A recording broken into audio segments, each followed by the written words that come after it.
Missing your child's sporting event just plain stinks. But you don't have to worry about that anymore, thanks to Sports Broadcast Solutions.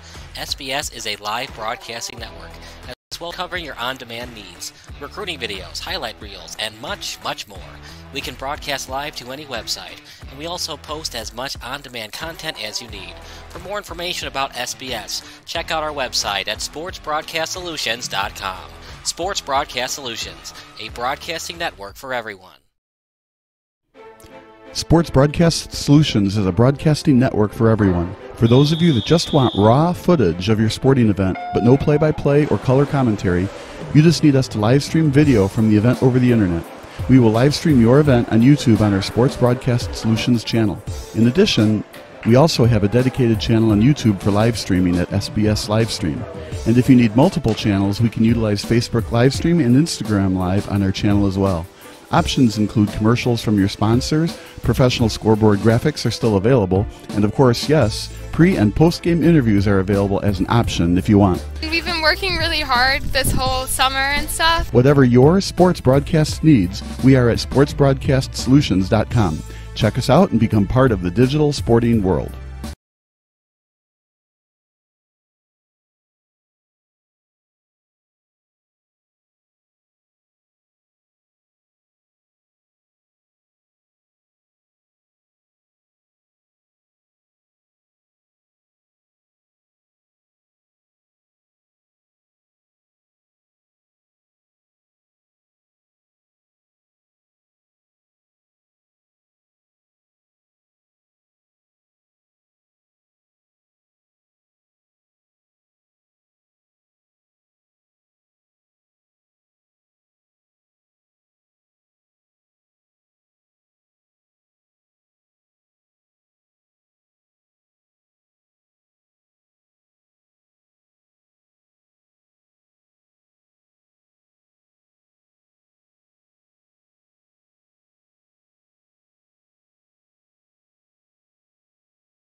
Sports Broadcast Solutions is a broadcasting network for everyone.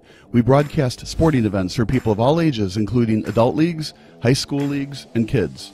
Complete with professional-looking graphics, broadcasters, color analysis, and commercials. We do pre- and post-game interviews with the players. In addition, Sports Broadcast Solutions does highlight films, including college recruiting reels, highlight films you'd see on sports news programs, and just simply highlight films for fun. Sports Broadcast Solutions also provides raw footage and live streams if you'd like. Subscribe to us and listen to our professional talk videos about relevant topics in the pro and college ranks. Whatever your sports broadcast needs, contact us at sportsbroadcastsolutions.com and become part of the digital world.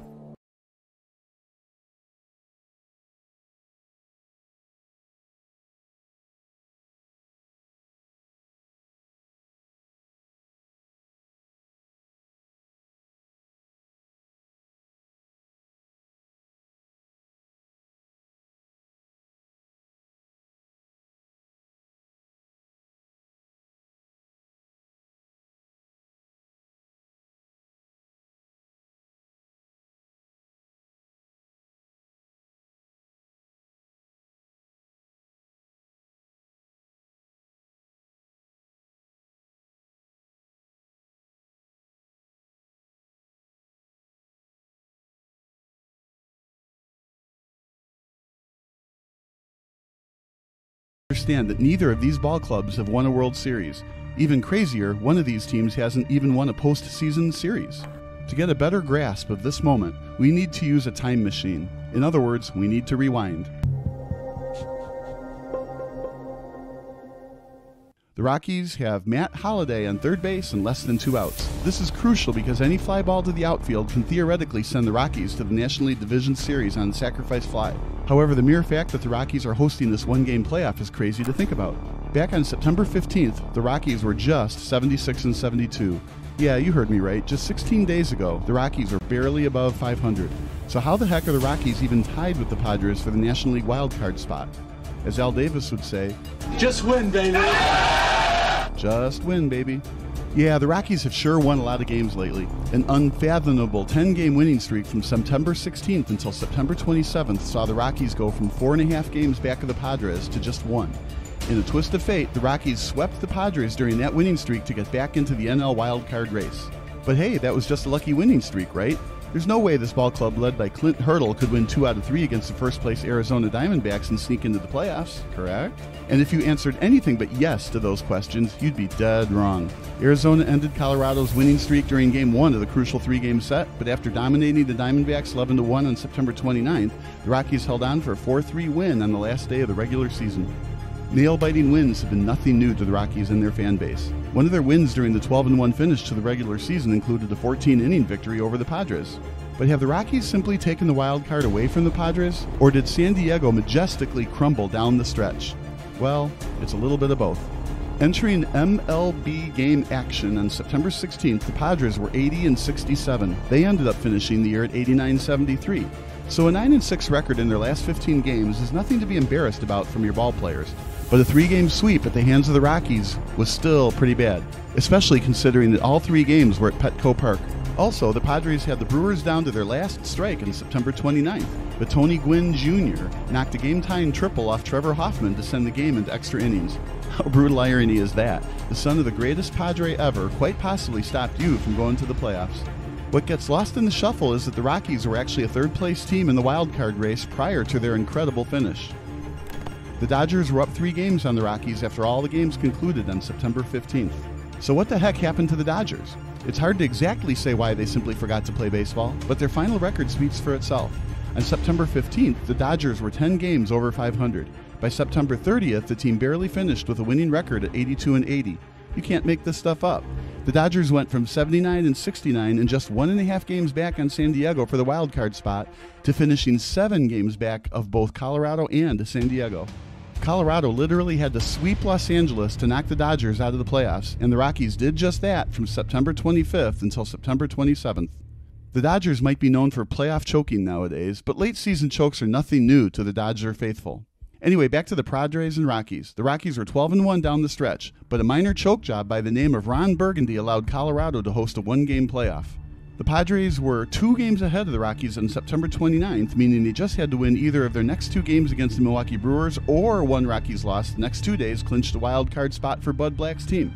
The 2007 Milwaukee Brewers were actually in first place of the NL Central Division during most of the regular season, but a late surge by the Cubs, as well as a collapse, saw the Brewers outside of the playoffs for yet another year. They still played spoilers, though, and after dispatching the Padres in 11 innings on September 29th, the Brew Crew disallowed September 30th from being the Padres' clinch day. A very convincing 11-6 win for Milwaukee as the Padres had to fly from Milwaukee to Denver for a National League West grudge match. Just like that, Game 163 determined who would win the National League wild card. This was huge for Rockies fans as their favorite baseball team hadn't sniffed the postseason since 1995. Colorado began as an expansion franchise in 1993, and the Rockies earned the first ever NL wildcard spot in 1995. The Rockies fought hard in the division series against the Atlanta Braves, but the eventual World Series champion Braves took care of the Blake Street Bombers 3-1. But since then, the Rockies have always found ways to lose games. More importantly, it's their pitching staff who seemingly always lets them down. Even when the Rockies won the wild card in 1995, you probably don't know any of their starting pitchers. Kevin Ritz, Bill Swift, and Marvin Freeman were arguably their 3 best pitchers that season. Colorado was so desperate for starting pitching help that they signed Mike Hampton to an unreal 8-year, $121 million contract after the 2000 season concluded. All of the money in Major League Baseball is guaranteed, by the way, so why would the Rockies sign a pitcher to an 8-year deal? Simply put, it's hard to find free agent pitchers who want to pitch in Coors Field, the home ballpark of the Rockies, where the ball hits the mile-high wind and sails out of play. If you don't remember Mike Hampton playing for the Rockies, you're not the only one. He only lasted 2 years in Denver, with his last season being a dreadful 6.14 ERA and opponents batted .313 against him. So for the Rockies to be successful, they usually need to outslug teams. But that wasn't exactly the case in 2007. Jeff Francis won 17 games for the Rockies this season. Ubaldo Jimenez was on this team, and the relatively unknown Aaron Cook posted an ERA under 4.2. In a nutshell, this surprising Rockies team can play a little small ball and outpitch teams as well. But tonight has been anything but a pitcher's duel. In a typical Coors Field shootout, the Rockies blew an early 3-0 lead. The San Diego Padres swiftly answered with 5 runs in the top of the third, and it looked like the Padres finally hit their stride in this do-or-die playoff game.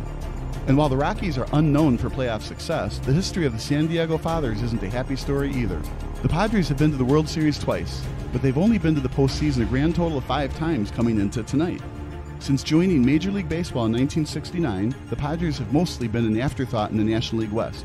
Coming into the 2007 MLB season, Bruce Bochy had enough with postseason disappointments, and he left for greener pastures in San Francisco. Some Padres fans felt it was treason, as Bochy led the team to division titles in 2005 and 2006. While they were back-to-back NL West crowns, the 2005 team barely finished with a winning record, and after being swept by the Cardinals in the NLDS, Bruce Bochy's team finished the year under 500 at 82-83. The 2006 squad was much better, but those pesky Cardinals were still too much for San Diego to handle. San Diego had home field advantage for the division series, but Bochy's crew only scored a single run in their first 2 postseason games. The offense was slightly awake when they entered Busch Stadium. A 3-1 win in Game 3 gave San Diego fans new hope, but it was quickly taken away during Game 4. 6 unanswered runs by St. Louis gave the Cardinals the series win and yet another postseason disappointment in Southern California. Bud Black took the 2007 job after Bochy left for the hated Giants. Led by NL Cy Young winner Jake Peavy, the Padres were in first place in the NL West as late as September 3rd. Peavy got the nod for this one-game playoff. It was his turn in the rotation since he hadn't pitched since September 26th. But for whatever reason, the best pitcher in the National League was anything but clutch tonight. 3 straight Rockies got on base to start off the bottom of the first, and after Yorvit Torrealba cranked a bomb to left field, the Rockies led 3-0 after 2 innings of baseball. Starting pitcher Josh Fogg was sent out in the top of the third to preserve the lead, but he simply wasn't up for the task. Peavy helped out his own cause with a leadoff single. Brian Giles found his way to first base with a walk, and after Scott Hairston hit a single to load the bases, Adrian Gonzalez emptied them with a game-changing grand slam. Fogg still couldn't settle down after the grand salami. Khalil Green and Josh Bard both got on base via the hit, forcing Fogg to intentionally walk Jeff Blum to load the bases. Brady Clark then made a solid contact with a ground ball to shortstop, and his speed forced the Rockies to just get the force out at second base. Just like that, it's now a 5-3 lead for Peavy and the Padres. Matsui didn't get anything on this throw. Blum was all over him. He was a little off balance after he came across the back to make the throw. But Peavy just couldn't keep the ball out of the ballpark. The Rockies cut the deficit down to 1 after Todd Helton belted the baseball to right center field and gave his home fans a lucky souvenir. An amazing game so far. It's not even the top of the 4th yet, and we've already seen 3 home runs, including a grand slam. Fogg was able to get a 1-2-3 inning in the 4th inning, but Hurdle wasn't pleased with his pitcher. He gave up 10 fly balls on a night when the wind was clearly blowing out, so he decided to go to his bullpen early. Peavy wasn't much better than Fogg tonight as the Rockies tied up the score in the bottom of the 5th. An early holiday for Rockies fans as Matt Holliday singled in Tulowitzki for a 5-5 tie. Black was still confident in his young fireballer though, so he sent Peavy on the bump for the 6th inning. It was the same old story for Peavy as the Rockies retook the lead. Everybody was seemingly able to hit him tonight. Seth Smith hit the very rare pinch hit triple with 1 out. It was timely hitting all night for Colorado as Kaz Matsui got underneath the ball and delivered a sacrifice fly to center field. Another lead for the Rockies, and this time around the relief pitchers were up for the task. After relieving Fogg, the Rockies bullpen held the Padres scoreless until the top of the 8th. The Padres were able to muster just 2 hits from the 5th inning going into the 8th. Taylor Buchholz led the Rockies bullpen by going 1 2/3 innings, allowing just 1 hit and threw 12 strikes on 13 pitches. But Brian Fuentes just couldn't hold the lead. After relieving Beltroy Hawkins with 6 outs to go, Fuentes was a tad bit wild and inaccurate. Blum got the much-needed leadoff single, and although Fuentes got the next 2 batters out, Torrealba couldn't quite handle this 1-2 slider from Fuentes, allowing Blum to reach second base on the drop third strike wild pitch. On the third pitch of the subsequent at-bat, Giles potentially saved his team's season with a game-tying double to left field.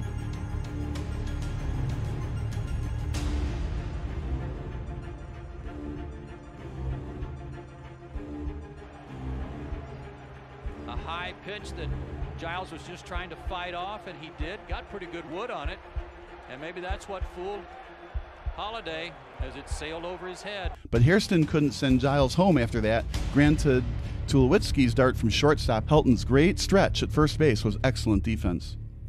Neither team could score again in regulation, so we went to extra innings. The next 3 innings were full of drama as both teams had chances to score. San Diego had runners on first and second with 2 outs in the top of the 10th, but Matt Hergus jammed Giles and got the inning-ending ground out.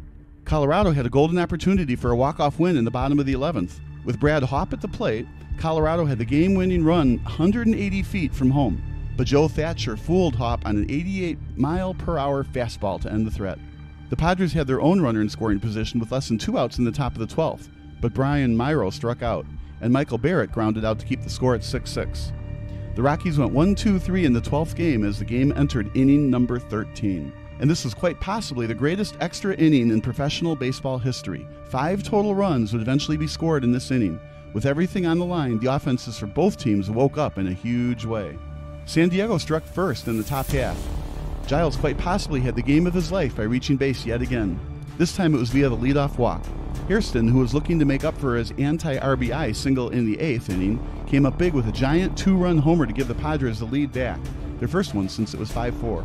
Julio then gave up a single to Chase Headley, so Clint Hurdle had to call on Ramon Ortiz to limit the damage. Ortiz kept the score at 8-6 with 2 flyouts and a strikeout, but the Padres were now just 3 outs away from their 3rd straight trip to the NLDS. In came Trevor Hoffman for the save. It's hard to believe that Black never used Hoffman prior to the 13th inning, but credit Black for thinking his team would have the lead in extra innings. A future Hall of Famer, Hoffman was on the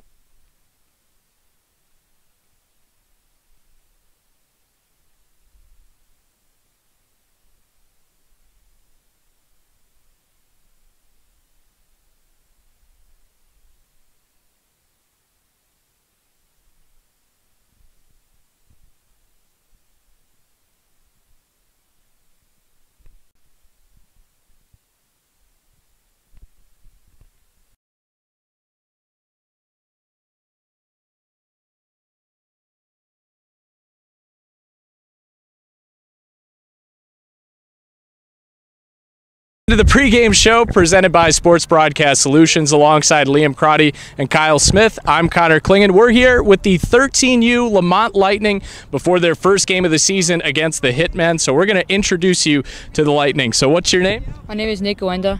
Favorite position? Pitcher. And your favorite MLB player? Mike Trout. Mike Trout, a great answer.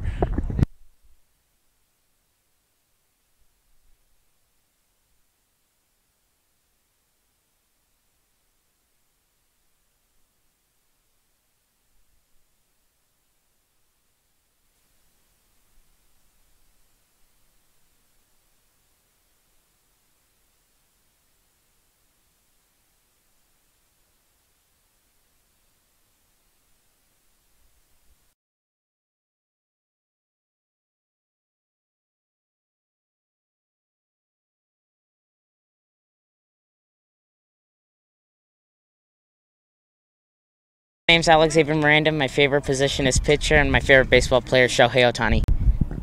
My name's Joey Fiore. My favorite position is outfield, and my favorite player is Seiya Suzuki. All right.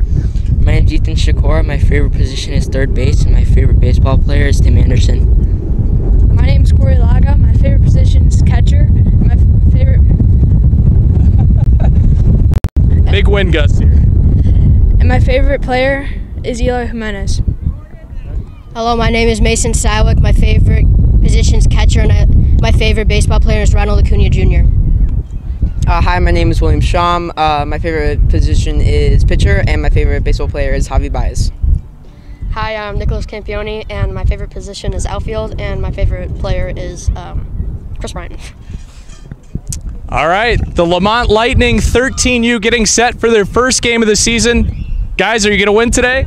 Yes, sir. All right, who's ready to play baseball? Me. All right. The Lamont Lightning 13U set for their first game of the season as they take on the Hitmen.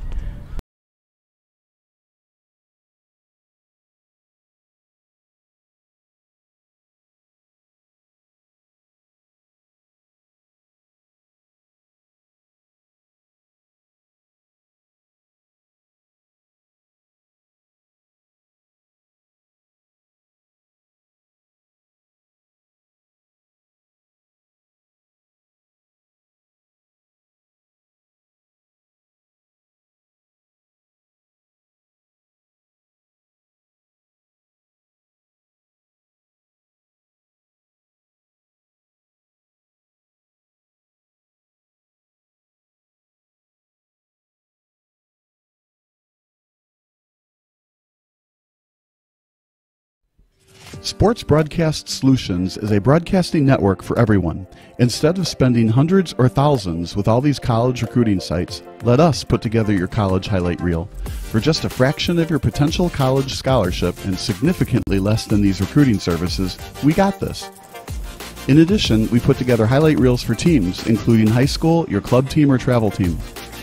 My teammate gave me a great pass, and I just took it. The other team slashed me, took the opportunity, saw where the goalie was weak, and I just shot it there. Solon, O'Connor, and Marsh back on defense, and Marsh gets a blowout. We got a breakaway, a 2-on-0, a shot, and a goal! So 3-3, the power play was officially over. Whatever your sports broadcast needs, check us out at sportsbroadcastsolutions.com. Check us out and become part of the digital world.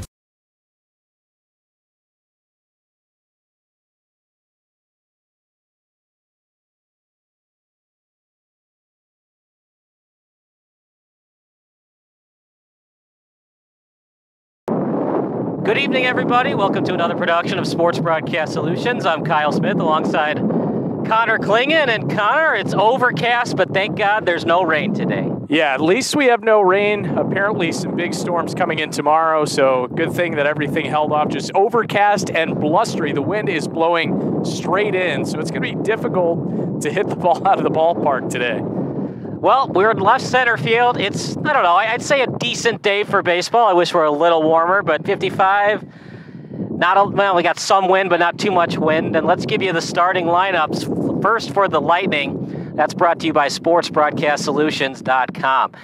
Nate Goenda leading it off. In the 2-hole is Kyle Swanson, 3 Mason Seawack, 4 Will Sham, 5 Ethan Chikora, 6 Corey Laga, 7 Alex Miranda, and we'll get that in for you in a second here.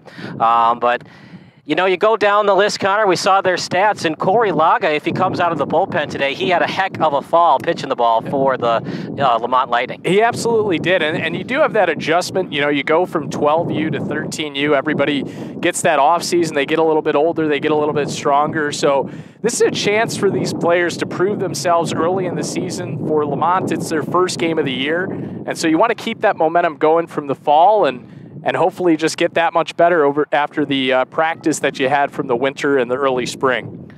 Pre-game show, of course, brought to you by SportsBroadcastSolutions.com, and we appreciate you watching the broadcast. If you missed any of the action, we are pre-recording in both 720 and 1080p HD, and we're also live as well, so you can hit that rewind button on YouTube to watch it in 720p. All on-demand content brought to you by SBS and, of course, the Lamont Lightning. Starting lineups, we're going to bring that to you in a minute. They, for the Illinois Hitmen, they have Game Changer, and for the Lightning, they'll be going with pen and paper stats. Yeah, the Lightning coming out into the field to start off. So we're going to see the Hitmen at the plate. Defensive alignment brought to you by SBS. Seawack in left, Sham in center, Picaro in right, Shakur at third, Miranda at short, Fricaro at second, Swanson at first. Laga doing the catching, and on the mound, one of the big 3 for the Lightning will be Goenda. Yeah, Goenda had a great fall. He's looking to keep that rolling into the spring. Excited to see what he can do to start this one out. We're going to take a quick 12-second break. You're watching SBS, a broadcasting network for everyone.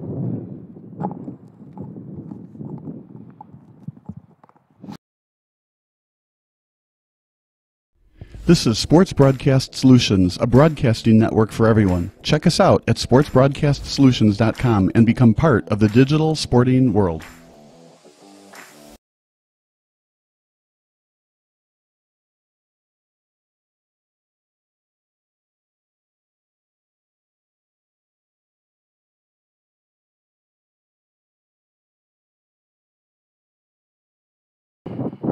Back to the action, SBS, a broadcasting network for everyone.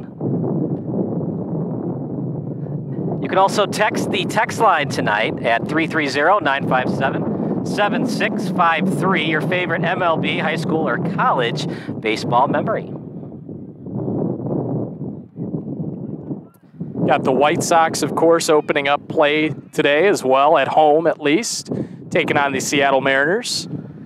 Going to go with a lefty to start it off for the mighty Hitman, number 7. Inside for a fastball, down and away. Yeah, we'll see what Gowenda goes with. You know, you expect at this level, you rely a lot on the fastball, but you do start to see when you get to 13-year-old, that's when players really start to develop that breaking ball a little bit. So we'll see what Gowenda pulls out today, as that one misses high and away.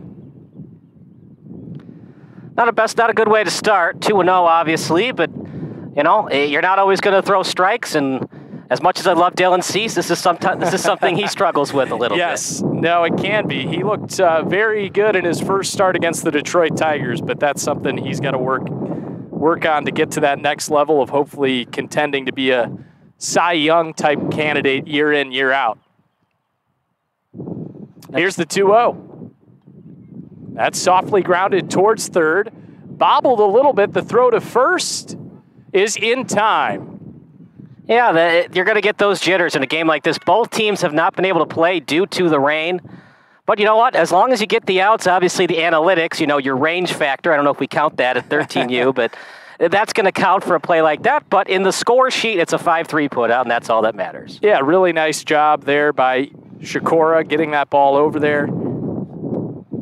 So Ethan gets the first put out of the season for the Lightning. Next pitch by Gowenda. This is high and tight.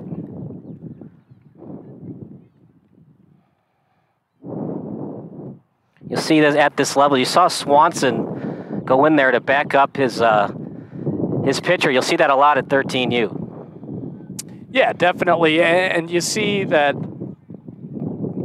when you're at this level, you're never going to match the bond that you have at this level of play. With teammates, everybody's there for each other. And you're obviously trying to play your best, but you could already see just from the pregame that this team gets along really well. They have great team chemistry.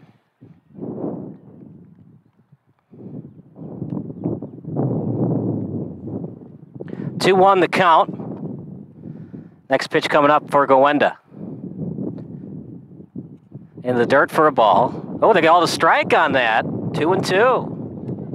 Well, and I think that's important. You know, at this level, you're going to have a little bit bigger of a strike zone. 2-2 the count. Pitch by Gowenda. High and inside for ball 3. 3-2 Connor. I think, you know, I think he's going to try to test him with a fastball. You obviously don't want a juicy fastball right down the middle, but you definitely do not want to walk this batter to put 1 on, 1 out. Here's the pitch. That misses inside, and that's ball 4. So the Hitmen have their first base runner of the game. 1 on, 1 out, and for the Hitman, anything on the outside part, you're going to want to drive to right field. Now, at this level, you're going to see the right fielder cheat in, so you got to be careful about that if you're the third base coach sending your runner from first. A lot of chess game going to happen in this opening game. Yeah, and you see a throw over to first there by Gowenda. Nice shot by the first baseman, Kyle Swanson, just making sure to scoop that ball up. Didn't get by him.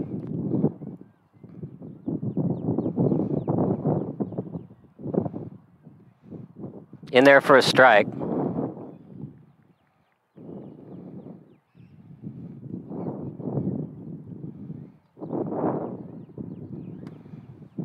See if he goes with the changeup on the inner part on this pitch. Off the glove, but just did not get a lot away from the catcher, and runner stays at first base.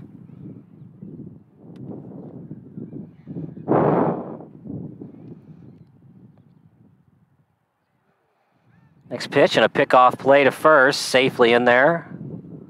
Yeah, they've thrown over there a couple of times.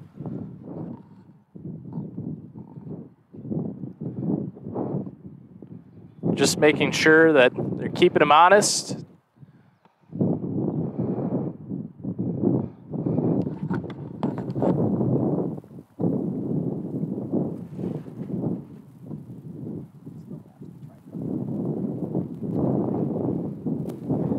As Gawenda comes set. That's in there at the top of the zone. You know, you're seeing that more, Kyle, back in the day. You know, they used to tell pitchers, keep the ball down low, induce ground balls, but more and more, you're seeing pitchers attack the top of the zone, especially with velocity. As this is popped up foul back behind home plate. Yeah, as these pitchers get older, they're going to want to raise the ladder. So you throw one right at the knees, right? Then you go a little bit rib low on the pitch. Then on 0-2, you see if you can get it below the neck and see if you swing it. And that's what you're going to have to learn as you get older playing baseball. A 2-strike count here. Gawenda with another throw over to first. And back in time.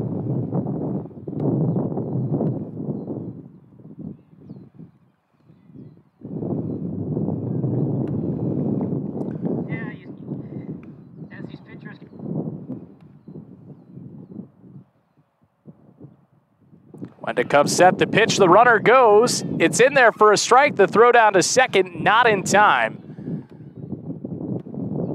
So a stolen base for the hitman, but that was strike 3 for out number 2. So you sacrifice the runner in scoring position for the out and for the hitman.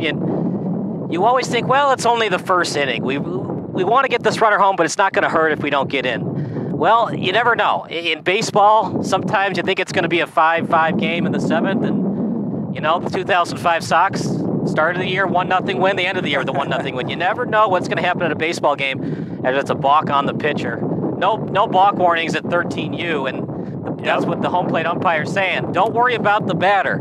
Until I grant time, you can pitch, and the batter has to learn to stop doing that. Because with the clock now at the MLB level, you can't really do that as a hitter. Exactly. Yeah, and you have to be careful, you know, with your movements as a starting pitcher. Try to avoid. You have a runner at third now. Any pitch in the dirt, have to be careful with that if you're Gawenda. Gawenda comes set and the pitch. Might have been swing and a miss there. I'm gonna have you call it, Connor. It might have been a foul tip, or maybe the catcher got in the way of that. I did hear the catcher's mitt. It's hard to tell, though, if it was on the follow-through or if it was on the swing.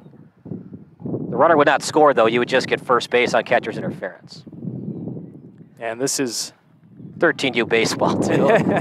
He's by himself, no help. Right, and this is Gavin S. at the plate for the hitman. 0-2. For Gawenda, if he wants to go with the breaking ball, this is a great time to do it. And with the short backstop, you have faith in your catcher as well. Swing and a miss on the breaking ball for strike 3. So Gawenda works out of trouble to end the inning. We'll head to the bottom of the first. No score between the Hitmen and the Lightning.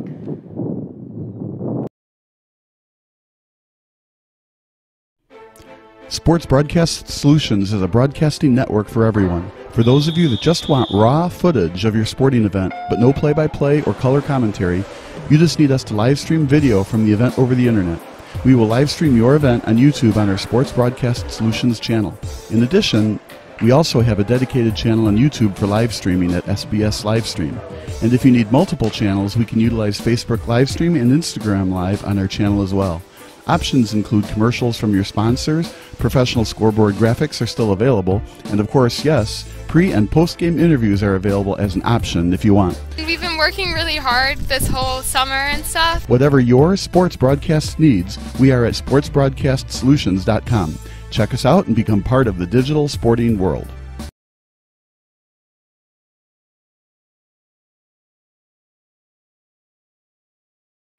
Back to the action here in beautiful Bambrick Park in Lamont. The Lamont Lightning, of course, the home team. Kyle Smith alongside Liam Karate and Connor Klingen. Bob Vilsaway, executive producer, in the studio tonight. And Hitmen had their chances, Connor, but, you know, you just can't strand runners like that. It's early on, but still, you had their chances. They had their cleanup hitter at the plate, just couldn't get it done. Yeah, and, you know, it's early in the season, obviously, so, you know, you find when you have colder temperatures, blustery days, it's a little bit harder to produce the offense than when you get those temperatures in the 80s and the 90s later in the season. Men to look out for the Hitmen when they come back to the plate. Christian Nicholas, the only hitter in the fall to hit at 439. Actually, he hit 439 in the spring last season. And Nate Gawenda will lead it off, the man we saw on the mound, and he hits a bloop into right field. That will drop, not for a hit, though, as there's a great play out in right field to beat Gawenda to first. And that can definitely happen at this level of baseball. You think it's a base hit, but because he's close in at right field, makes for an out at first base. You know, it has happened at the major league level, the 9-3 putout. I can't remember the last time it happened, but man, it's fun to watch when it happens at the major league level. So now we'll see Kyle Swanson batting from the left side.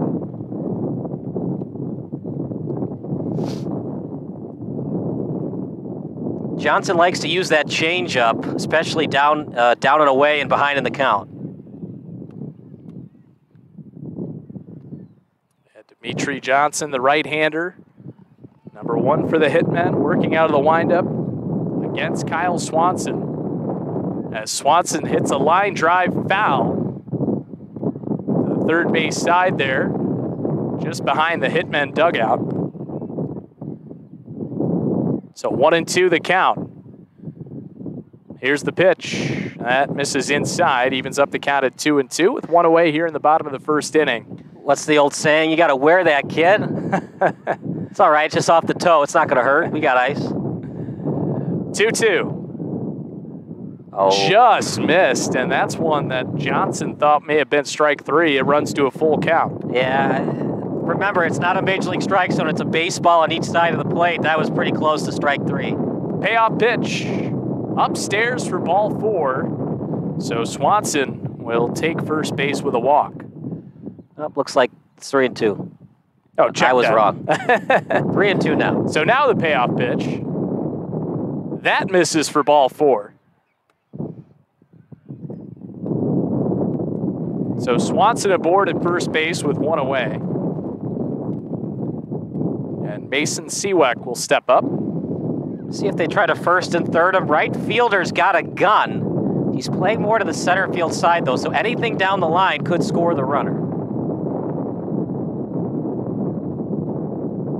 Big swing and a miss there from Seawick. Good pitch there from Johnson.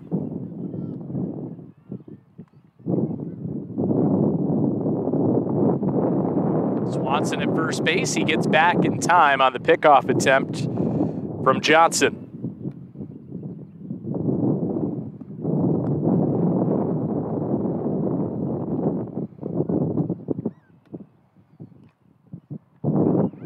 That bounces in. Count at 1-1.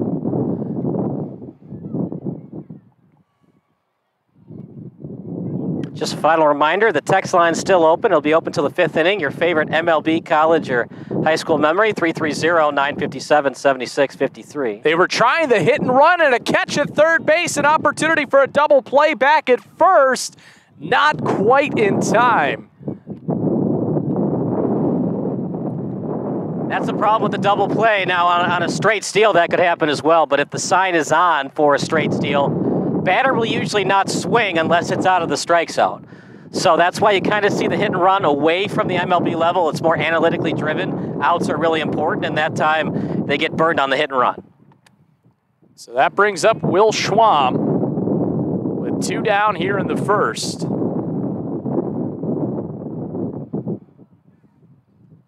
Righty-righty matchup between Schwam and Johnson. Nice pitch right there. Good location.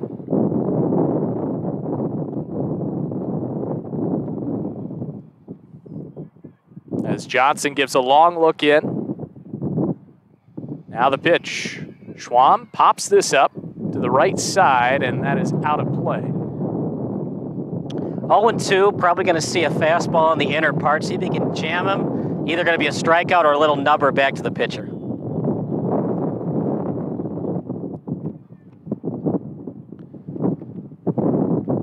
here's the pitch. Swing and a miss, strike 3. And the tag applied to end the inning. So Johnson works around that walk that he issued. We'll head to the top of the second. No score between the Lightning and the Hitmen.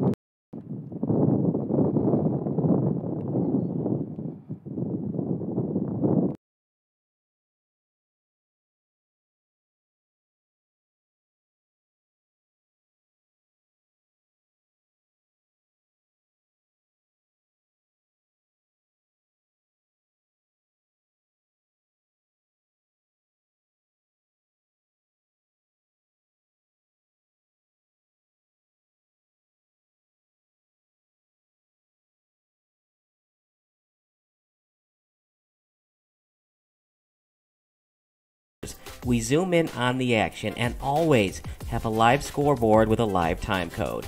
If you're ready to have your next sporting event feel like CBS Sports, then make sure to call Sports Broadcast Solutions today. Our phone number is 330-957-7653, or you can go online to sportsbroadcastsolutions.com. SBS, a broadcasting network for everyone. Top of the second inning, Kyle Smith alongside Connor Clingan. Nothing, and both pitchers doing well. The defense was there. They almost got the double play on the hit and run. Yeah, that was an impressive effort there by Will Tomey for the Hitmen Black, making that catch over at third base and then throwing over to first. See if Gavin Sauter can get something going leading off this inning for the Hitmen.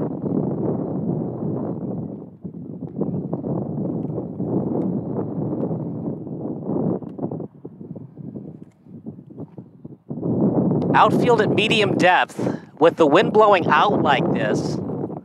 Chance for it to go out of the ballpark, short fence as well.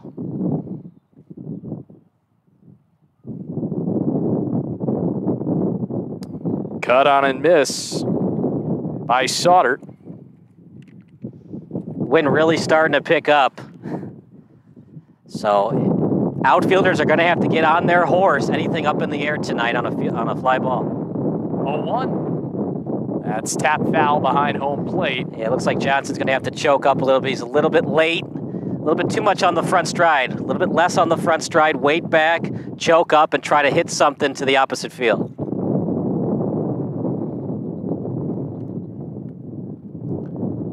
Pitch to Johnson, and that's behind him. Now that you're in the middle of the order, I know I've been saying you got to wear that, kid. Usually you want your leadoff and two-hole hitter, maybe to take one for the team. Not a big bat like Johnson. You want him swinging away, and good job getting away out of that pitch. 1-2. Johnson grounds it foul, third base side, over near the Hitmen dugout. Digging the Hitmen uniforms, kind of that, almost like the Royals throwback a little bit, or a Royals alternate. Yeah, they're definitely fun to watch, the Hitman jerseys. 1-2, that's in the dirt. That was a dirty pitch. Good decision on 1 and 2. I don't know if you ever heard the famous quote from Greg Maddux about what I throw on 0-2. I just battle and I just throw. And that's a good thing to do because you don't have to be too cute when you're heading the count 0-2 and 1-2. 2-2. And Johnson stays alive. Good defensive swing there from Dimitri. It looks like he's late on the fastball. I would rear back and fire for an outside corner fastball. And with it dying on the grass like it is, anything to right field could be a 9-3 putout. So even if he gets the base hit on that fastball in the outside corner, you still could get the 9-3 putout. Here's the pitch. High fly ball. Shallow right field. And it drops in for a hit. Not going to be too harsh, but that was way too high to not be caught. And you got to, outfield play is harder than it looks. And basically what you're trying to do in the outfield, you hear it off the bat, crack of the bat, or the ping of the bat for Luna. And what you're trying to do is read it, and you can always go back, right? So one step back, and when it's that shallow like that, knowing it's going to die from the wind, come in and make the catch. Yeah, that's a really, the wind makes it much more challenging out there for Joey Fiore. With the kind of day that it is, it's going to be very tough to judge fly balls.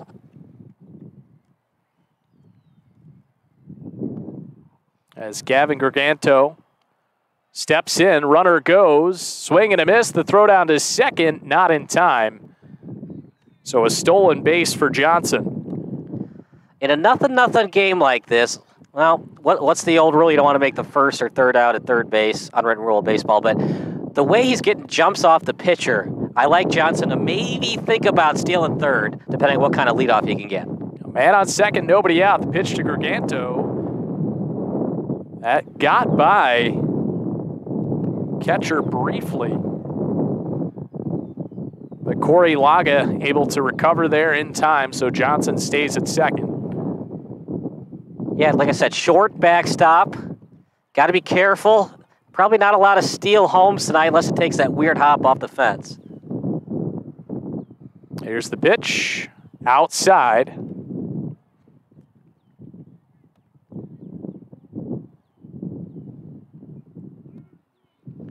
Three 3-0, most likely green light, unless it's right down Broadway. You mean the red light? Oh, what did I say? Green light? Well, he's swinging away. Yeah, that wasn't the pitch you want to swing on at that 3-0. Especially something in the dirt. Didn't look like a changeup. Usually fastballs aren't like that.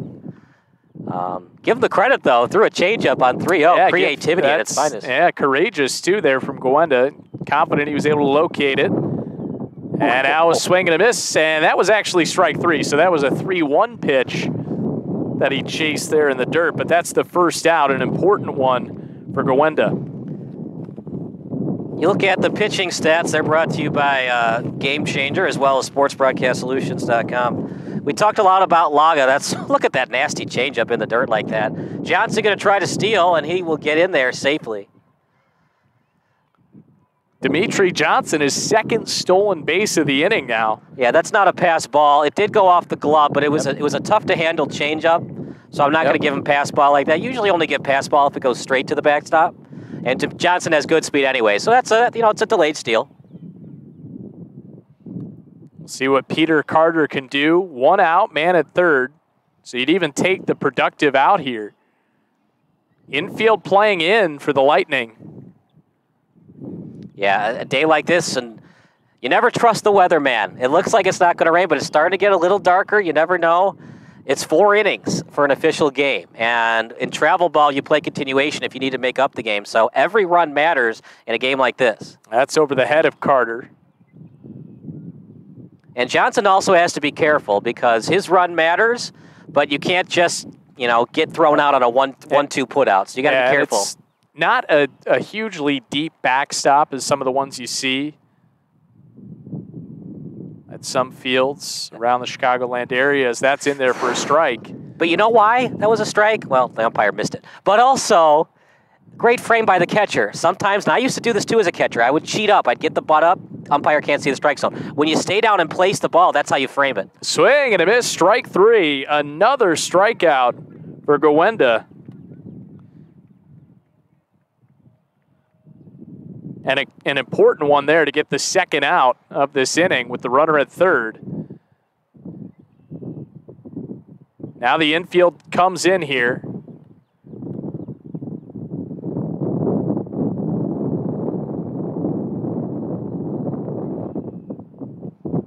We'll see if the Lightning doesn't look like they're going to make a change. I think that's more of a pep talk, get your pitcher fired up to get this third out and get through 2 scoreless. For sure, and also, the more the hitter has to think about it, you always think it's the pressure's on the pitcher.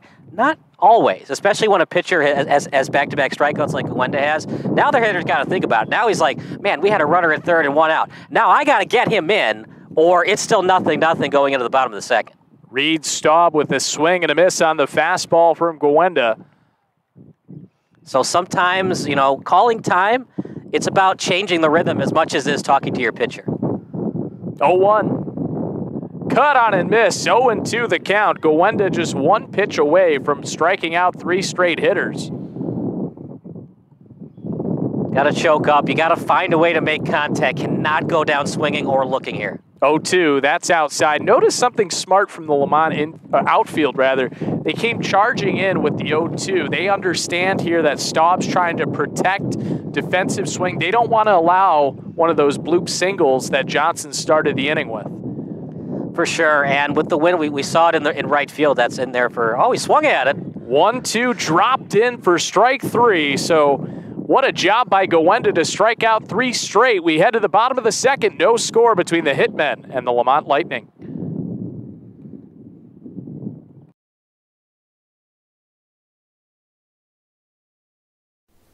Sports Broadcast Solutions is a broadcasting network for everyone. At SBS, we offer a professional broadcasting experience for the non-professional athlete. Just like the pros, we offer everything for you. Play-by-play commentary. A no-hitter at Kane County Stadium. 15 strikeouts, 1 walk, 1 error, and that's it. Color commentary, highlight reels, recruiting videos, and much, much more. Unlike our competitors, we zoom in on the action and always have a live scoreboard with a live time code. If you're ready to have your next sporting event feel like CBS Sports, then make sure to call Sports Broadcast Solutions today.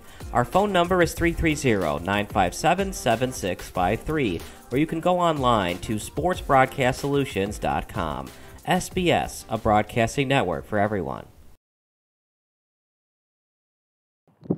Bottom of the second, no score. For people that like quick games, this is for you. If you like home run derbies, we're not quite there yet. Kyle, the first rule of baseball is you never talk about a game being quick, because knowing the game of baseball, it can slow to a halt at any time. Just like you never say it's a beautiful day, then it rains 5 minutes later. Right, exactly. Oh, we're going to see Ethan Shakora lead it off for Lamont against Dimitri Johnson, who picked up a couple of stolen bases. Yep. Although he was stranded at third base. Great job by Gowenda in the top half of that inning, getting 3 straight strikeouts. Yeah, the stuff is moving, especially the rotation on the ball. It looks like it's going to be a strike, and then that late push from the changeup is pushing it out of the strike zone, and it's so hard to lay off when you're expecting fastball and it just dies like that. So here is Shakora, 5-hitter in this Lamont lineup. First pitch in there for a strike from Dimitri Johnson.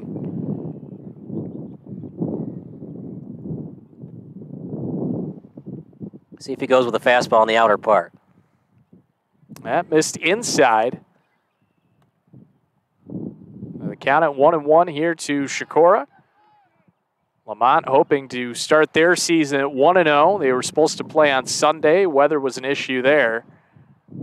As that misses outside, the count now at 2-1. 2-1 the count, and ahead in the count like this, if it's on the inner part and down the middle, swing. If it's on the outer part, see if it's going to be a ball. 2-1. That's in the dirt, so a favorable count here for Shakora. He's ahead 3-1 against Dimitri Johnson, the right-hander for the Hitmen.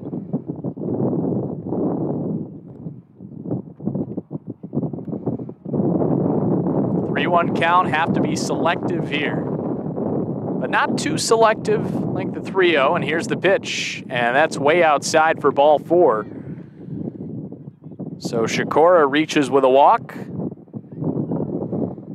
And that'll bring up Corey Laga, who started this game at catcher for the Lightning. He's made a couple of nice plays back there behind the plate.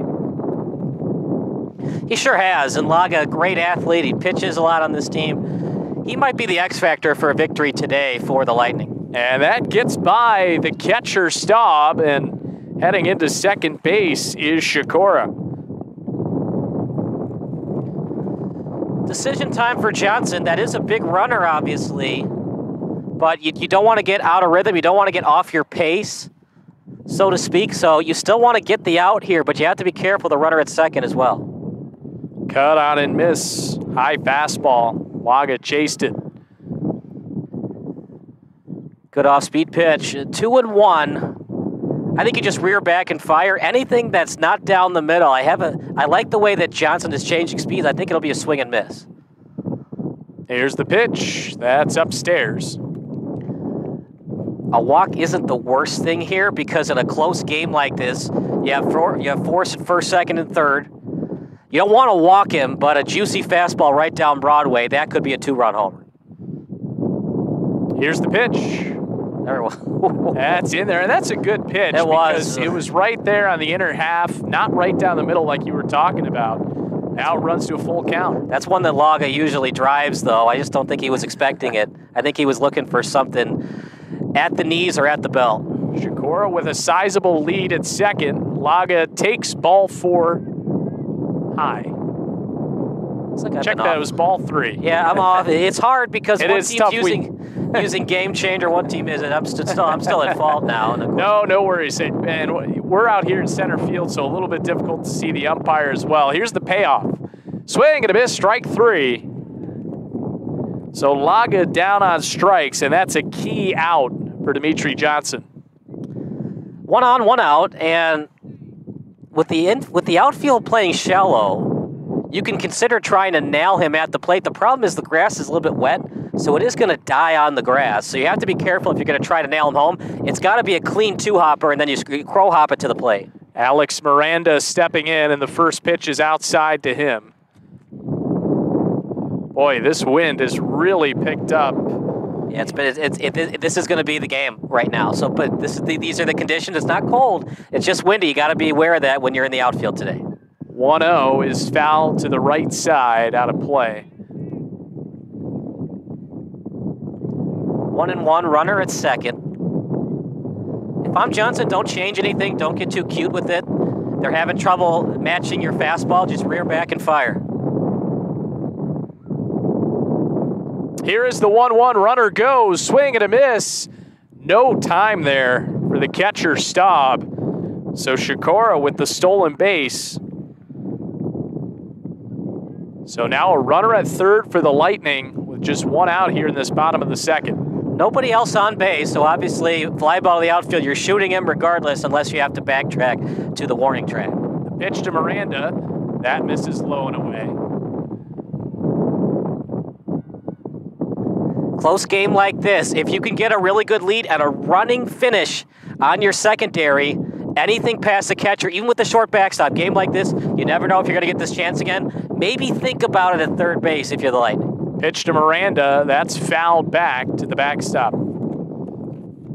Good fight. Sometimes in baseball, you got to fight at the plate.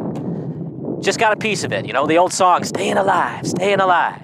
That's what he's doing right there, and see if he can drill it to right field, maybe center field if it's right down the belt to try to shoot the box for the go-ahead RBI. Infield in, fouled back. Got to have a little bit more discipline at the plate like that. It was a 4-seam fastball, but that's a lot of what these pitchers throw. You're not going to see a lot of sliders at this age. You got to know how to read that 4-seam fastball a little bit better. It would have been ball 3 instead, 2-2. Miranda trying to stay alive. Here's the pitch, grounded towards short, and that gets by the shortstop, so Sikora comes in to score. That's all you need to do there. Just make contact. You never know what's going to happen if you put the ball in play, and it works out there for Miranda as the Lightning lead 1-0. Darn if you do, darn if you don't situation. If you have the infield in, any duck snort scores a run anyway. So if he was in like that, he might have had a chance at the plate, but I think he was just so frustrated. Oh, man, even if I get him at first, it's still a 1-0 game, and I think because he took his eye off the ball, that's why it went under the legs like that. Here is Tony Fricaro.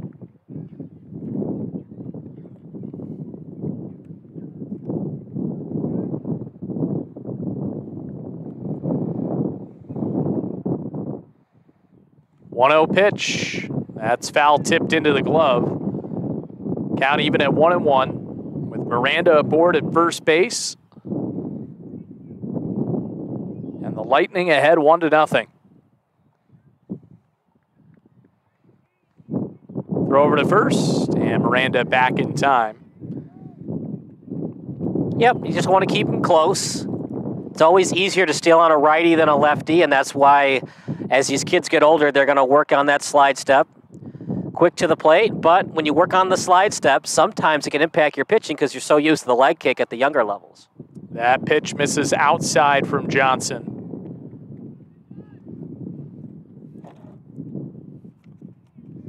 See the second baseman, Marty Moonen, coming in, issuing some encouragement to Johnson. That pitch misses high and tight. The runner goes, throw down to second. They got him. Yeah, missed it. He got under the tag, but that's one-man mechanics for you. Well, we certainly have a different angle out here in center field. I mean, that's the mechanic, though, because when you have one man behind the plate, ball beats him, he's usually out. You got to have a lot of confidence when you're behind the plate, and you can't run out because you can't make a call on the run. That's what's kind of a misconception of one-man mechanics. That was a great throw, though, from Staub, sure. Even if Miranda may have been under the tag there. Oh, he was. But, I mean, it's if the umpire had a chance to change it over, he would call him safe. But, I mean, that's the problem, and I get it. Umpires are expensive, and unfortunately, because of the pandemic, it's so hard to find them. So even if you could afford 2 umpires, it's hard to find them, especially for a 5:15 start. But the mechanic is you can't make a call on the run because your head's bobbing up and down, so you can't see the play develop. As Vaccaro reached with a walk. So now it's Nick Campione. The Lightning ahead 1-0 as Ethan Shakora came in to score earlier in this second. As that pitch is in the dirt. Staub with the throw down to first. And Vaccaro back in time. Good job by the catcher. And if you have confidence in your right fielder, the other thing is, too, even if you don't have that much confidence in your right fielder, the catcher knows it's going to die on the grass. So any overthrow, unless that thing's going 95 miles an hour off the catcher's arm, it's going to die on the grass. So even if it gets past the first baseman, hard chance for the runner to get into second. 1-1 dots the outside corner. Count is at 1-2. So Dimitri Johnson trying to work out of trouble. He's at 40 pitches here in the second inning. See if he goes with that breaking ball down and away. Here's the pitch. It was in the dirt. Staub with another throw down to first. And Vaccaro once again back in time. And this is the tough part about coaches, because it's 3-inning limit for 13U, no more than 7 a week. Do I pitch him all 3 today? Every game matters, especially opening day. Everybody wants to win opening day, right? It's how you start your season. You have to count not just pitches, how many pressure pitches, how many breaking ball pitches. Campione with a little flare. That's a fair ball. And that will go for a base hit. Check that, it's foul. Yeah, it's a hitting spirit. Campione was all the way to first base, so he was confident that, but eventually the home plate umpire ruled that ball was foul. Tough to tell from our angle, but pretty clearly foul. Yeah, that's one. Even when you have a 4-man crew, that's always the home plate umpire's call. Well, 4-man crew, the first mate umpire makes it, but a 2-man crew, the home plate umpire always makes that call regardless because he can see the lines much better than the base umpire. As that missed high and inside, so it's now a full count, 2 outs. Bottom of the second with Lamont ahead 1-0. Vaccaro at first base. Don't be fooled on the off speed. Might have been a balk too, by the way. Payoff pitch, popped up foul, out of play. If you're wondering why that might have been a balk, you have to come up to a complete stop. It's not 1/1000. That's the misconception of the rule. It's got to be a complete stop from his normal motion. And the umpire said something to the pitcher. He might have said, I missed it, but you might have balked. Got to be careful with that. For sure. I mean, there's no more balk warnings. It's 13U, so any balk can change the complexion of the game. Runner going on the 3-2 count, and that was ball 4, so it doesn't matter. But that's good on the runner. If they forget, just keep running. Absolutely. Because if the catcher throws it through, center fielder's not there to back up, you're at third base. Just keep running. So Campione reaches with a walk. All right, decision time, Connor. If I'm the outfield, I think I'm still shooting them to the plate. I know that runners could get into second and third, and then you're really in trouble. But a game like this, it's hard to hit off Gowenda. They have Laga in the bullpen if they need to use them. This could be one of those 2-0, 3-1 games. I think you might have to shoot him at the plate if it's hit to the outfield. And it looks like that will be it for Dimitri Johnson. He is responsible for the runners at first and second, but he will depart, so a new pitcher coming on for the Hitmen. And we will take a break. You're watching SBS, the broadcasting network for everyone. Missing your child's sporting event just plain stinks. But you don't have to worry about that anymore, thanks to Sports Broadcast Solutions. SBS is a live broadcasting network, as well as covering your on-demand needs, recruiting videos, highlight reels, and much, much more. We can broadcast live to any website, and we also post as much on-demand content as you need. For more information about SBS, check out our website at sportsbroadcastsolutions.com. Sports Broadcast Solutions, a broadcasting network for everyone.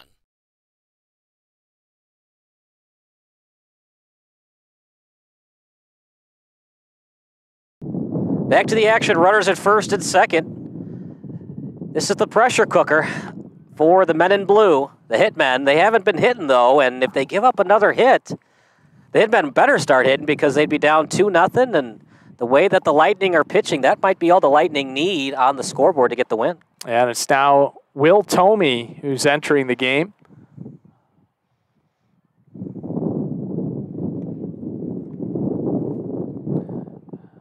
Another right-hander. You don't see too many left-handers at this level.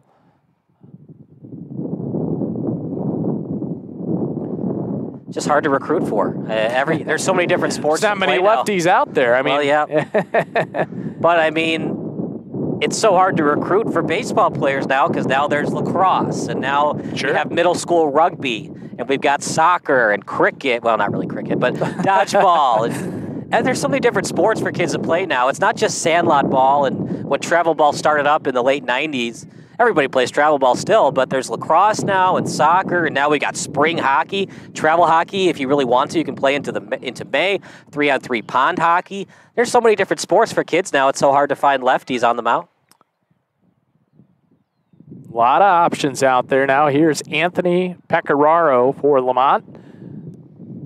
Against Thome. Good first pitch fastball from Will.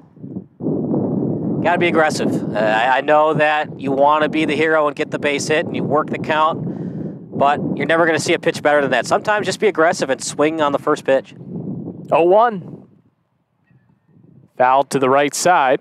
Yeah, having some just going to say he was having some location issues, but luckily the batter's a little bit late. Don't want to throw it there again. I doubt he's going to be late 3 times with one right down the middle. So very quickly the count at 0-2. It'd be a win here for the Hitmen if they can get out of this inning allowing just 1 run. Thome with a look back towards second, the 0-2 pitch. That misses outside. Great pitch. The catcher maybe could have framed that a little bit better, but knowing that you can't allow both runners into scoring position on a pass ball, I understand why he didn't try to frame it. You'll move those knees a little bit more to frame it, place the mid, but great pitch on 0-2. Now the 1-2. That's upstairs.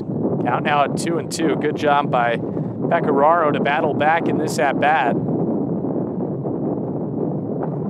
2-2. He struggled with location. I think if you're the catcher, you tell him to rear back and fire, throw the cheese on the inner part.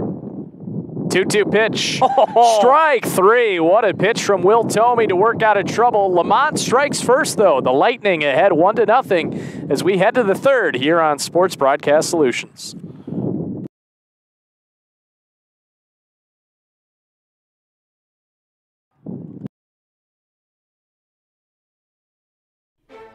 Sports Broadcast Solutions is a broadcasting network for everyone. For those of you that just want raw footage of your sporting event, but no play-by-play or color commentary, you just need us to live stream video from the event over the internet. We will live stream your event on YouTube on our Sports Broadcast Solutions channel. In addition, we also have a dedicated channel on YouTube for live streaming at SBS Livestream. And if you need multiple channels, we can utilize Facebook Livestream and Instagram Live on our channel as well. Options include commercials from your sponsors, professional scoreboard graphics are still available, and of course, yes, pre- and post-game interviews are available as an option if you want. We've been working really hard this whole summer and stuff. Whatever your sports broadcast needs, we are at sportsbroadcastsolutions.com. Check us out and become part of the digital sporting world. Back to the action in beautiful Bambrick Park. We don't have any sunshine, but that's all right. You don't always need vitamin K and vitamin D. Connor, it's always a pleasure having you alongside with me. Well, Kyle, great to be back here and working with you once again. It's good to see baseball back, in season, travel baseball going, and hopefully the weather does turn around a little bit for all these teams. I imagine it was pretty tough to get practice time in the last couple of weeks. We were basically having an extended winter into the month of April here. Yeah, there's two types of fall in Chicago. Cold and hope it doesn't snow. Marty Moonen will lead it off against Gowenda here in the top of the third inning with Lamont ahead 1-0. So Gowenda working into a third inning. He hasn't allowed a run yet, as this is popped up to the right side out of play. Counted 0-2 very quickly on Moonen. Don't have to overthink it. Just throw the cheese. Have him swing and miss. Any place is good on the plate. Just try to avoid right down the middle. Gowenda out of the windup and the pitch. That's grounded to the right side of the infield. Could be trouble, but the second baseman, Tony Fricaro, up with it quickly for the first out. You always think, first base, it's just a power hitting position. You don't have to be good defensively. You don't have to have a good baseball IQ. That's nonsense. First base could have had that ball, right? Swanson's like, no, Fricaro, you take it so the pitcher doesn't have to take the bag. First base, it's not the toughest position, but it's harder than you think. As Will Thome steps in, so we have pitcher against pitcher now. Thome did a nice job getting that strikeout to end the bottom of the second, keep it a one-run game. He whiffs at this one, and he's behind in the count 0-2, so Gowenda doing a really nice job here in the third, getting ahead. 0-2, just do what you did last time. He had that good fastball in the inner part, jammed him. Might go with the same pitch again here. Here is the 0-2. Swing and a miss, strike three, pulled the string on him. What else can you say, but that's just a picture-perfect pitch. 0-2, he's feeling the confidence. He got him on the two fastballs. Don't always throw the changeup. You got to be creative, but good job pulling the string for the strike three. Nicely done there by Gowenda.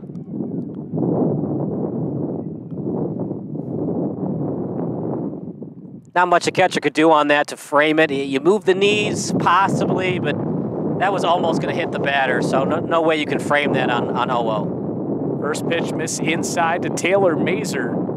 And that's upstairs, so the count now at 2-0 as the winds continue to pick up here in Lamont. Yeah, the wind's picking up. Ball's dying on the grass. Any base hit. Getting worried the fence is going to blow over here. Oh, for sure, yeah. It's not the most stable fence. They did stake it down before the game, but 2-0 is downstairs. 3-0, I would just walk him, or at least throw a pitch that it's going to be hard for him to hit. It's either going to be ball four, or he's going to swing and miss at it to become 3-1. 3-0, that misses. 4-4. Yeah, that's a good decision.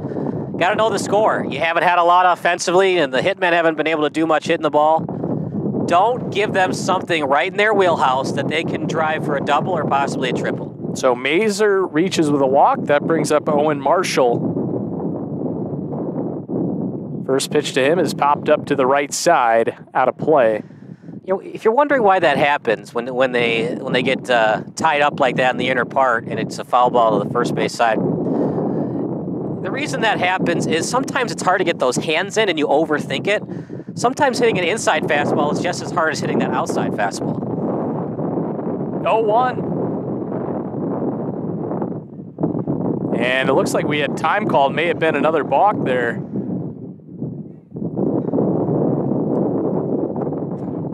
It's hard to know the rhythm of this umpire, and that's what the pitcher has to deal with. It's not about when the batter calls for time. It's what the umpire allows or disallows. And when umpires always grant time, that becomes a troublesome situation for really good umpires that are licensed and patched for the IHSA and NCAA that never grant time. But pitchers at this level are not used to that because they've had little league umpires that always grant time to the batter. Unfortunately, though, it is a balk. It doesn't matter when the batter calls time, it's when the umpire calls time, and that time, Umpire didn't call time. Balk, runner at second base. So Mazur reaches second base, tying run in scoring position for the Hitmen. 0-1 the count with 2 down. As this is grounded sharply through the right side into right field, but a chance at first base. They got him. Now the throw to the plate in time. My goodness. Wow, what a play. If you're scoring at home, that's 9-3-2. You won't see that at the major league level. Wow, what a play, what a tag at the plate, and the Hitman can't believe it. An unbelievable double play as we go to break here on SBS, a broadcasting network for everyone. What a job. Precaro. Sports Broadcast Solutions is a broadcasting network for everyone. We broadcast sporting events for people of all ages, including adult leagues, high school leagues, and kids. Complete with professional-looking graphics, broadcasters, color analysis, and commercials. We do pre- and post-game interviews with the players. In addition, Sports Broadcast Solutions does highlight films, including college recruiting reels, highlight films you'd see on sports news programs, and just simply highlight films for fun. Sports Broadcast Solutions also provides raw footage and live streams if you'd like. Subscribe to us and listen to our professional talk videos about relevant topics in the pro and college ranks. Whatever your sports broadcast needs, contact us at sportsbroadcastsolutions.com and become part of the digital world.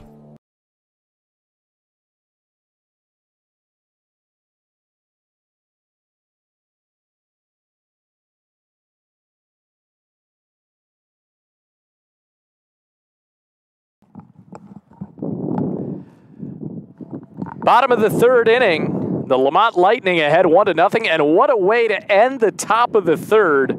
A throw from right field to first base to get the first out, and they nail the runner at home for a double play. You don't see that every day.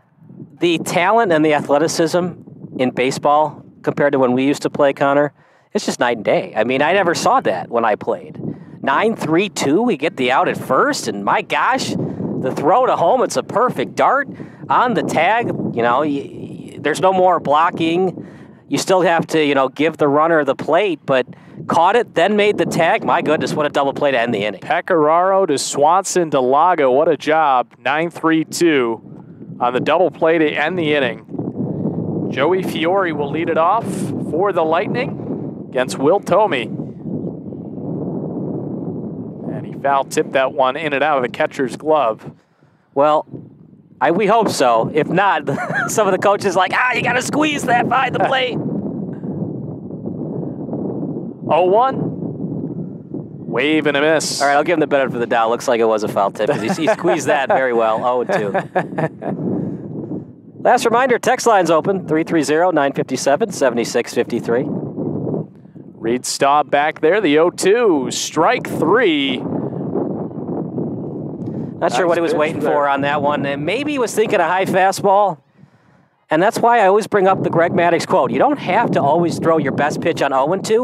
You just have to throw the pitch you're most confident in, and they haven't been able to hit. Fastball's even right down the middle. So that brings up Nate Gawenda back to the top of the order for the Lightning with one away in this bottom of the third. It's been a really fun game. The only run that scored is because the infield wasn't in. Even with the air, he wouldn't have been able to get him out at the plate anyways because the infield was back. So that's the game. It's been really exciting. It's been really quick. And for people that love 1-0 games, this has been the game for you. 0-1 the count. Check that 1-1 the count to Gawenda as that's in the dirt.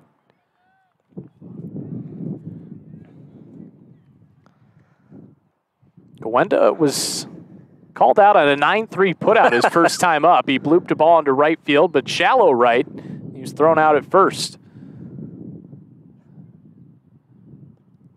Swing and a miss at that high fastball from Thome. If you're wondering why that happens sometimes in Little League and 13U, the old adage of baseball is you put your best arm in right field. And if you do that quick crow hop in the throw, you got your best arm in right. That's why it's the 9-3 putout. 2-2. Well high, and it runs to a full count. But give Nate a lot of credit for what he did on the mound for 3 innings, holding the Hitmen scoreless, and he's got an opportunity here with the full count against Thome. 3-2. Expect a fastball, but make sure you keep that weight back in case of a changeup. Here's the pitch. I don't like strike 3. I don't mind the strike. It's just it's so late. A little bit of a late call. Yeah, you kind of have to go with your original call. That's what umpiring is even if you missed it, you have to go with your original call. Never say strike ball. I've done it maybe twice in my life. Never ball strike. Never strike ball. You just go with your first one, even if you miss it. It's always worse when you change your call late. Here's Kyle Swanson, the 2-hitter in the lineup for Lamont. You have 11 hitters in the lineup and travel ball here for Lamont. You know, we should do that at the major league level. Let's get these guys off the bench to hit more. Let's get Andrew Vaughn batting every day, right? Here's the 1-0, and that's upstairs. You know, actually, the other day I was doing a UIC baseball game, and believe it or not, Division I baseball, they had an issue with the lineup. Did they? They had put an initial order, changed it at the last minute, so the first 2 times, as that pitch is swung on and missed, the first 2 times they came up to bat, they batted 1 order. The 3rd time, finally, the head coach noticed it, had to tell the umpire, and they let it slide, surprisingly, but they really batted out an order from about the 6th inning on. Good frame, just missed. You know, both of these catchers have been impressive. We talked about that double play. Both catchers are moving those knees and just placing it with the mitt. Not doing that old moving the mitt to the right, moving it to the left, putting it down. Just placing the ball with the mitt. Here's a 3-1 to Swanson. That's high for ball 4. You know, you mentioned Andrew Vaughn. Did you know that the White Sox have thought about trading him for a pitcher with the Oakland Athletics? Yeah, I'm not in favor of that. Well, neither was Rick Hahn because he denied the denied the rumor. No, I think Andrew Vaughn is going to have a very long career, and I think you have to realize that Jose Abreu is getting up there in age. That's your first baseman of the future. As Mason Sywick steps in. You always got to be careful, though. There was a guy, what was that guy's name that the Brewers traded to the Indians, well, the Guardians now, for CC Sabathia. I think it was like Joey Laporta, Matt Laporta. Oh, yeah. He never panned out. You never know. Vaughn's showing a little bit, yeah, though. for sure. Runner goes, swing and a miss, the throw down to second, not in time, so a stolen base for Gowenda. Yeah, good read. The only thing the catcher's got to work on, the pop time has been pretty good. It's just a little bit better location on the ball. That might also be the wind. The wind's blowing a little bit to the left, blowing a little bit to the west today. But other than that, the catching's been phenomenal today. Well, check that, Swanson with the stolen base. You blew it. It happens from time to time. We got papers blowing all over the place. It's tough on a windy day. It's not You're great. not in a press box, you know. Yeah, the press box are for amateurs. These are the real broadcasters today. 2-1 is fouled back. Sywick staying alive.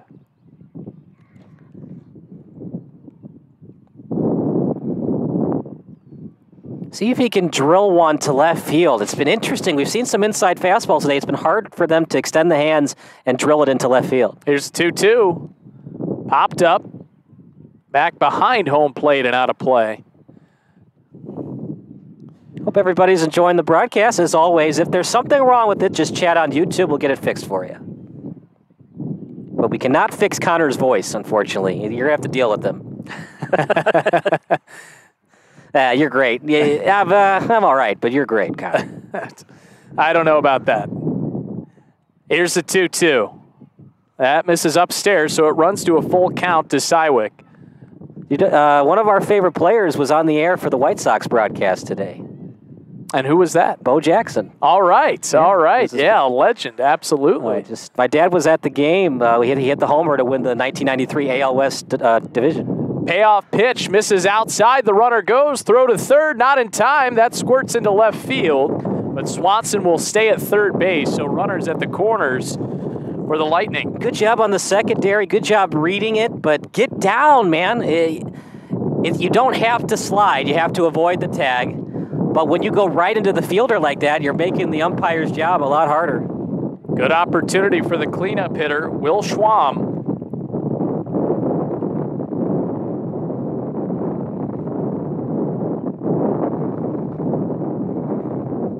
It is really picking up with this wind. And a pinch runner for the Lightning. It might be a courtesy runner.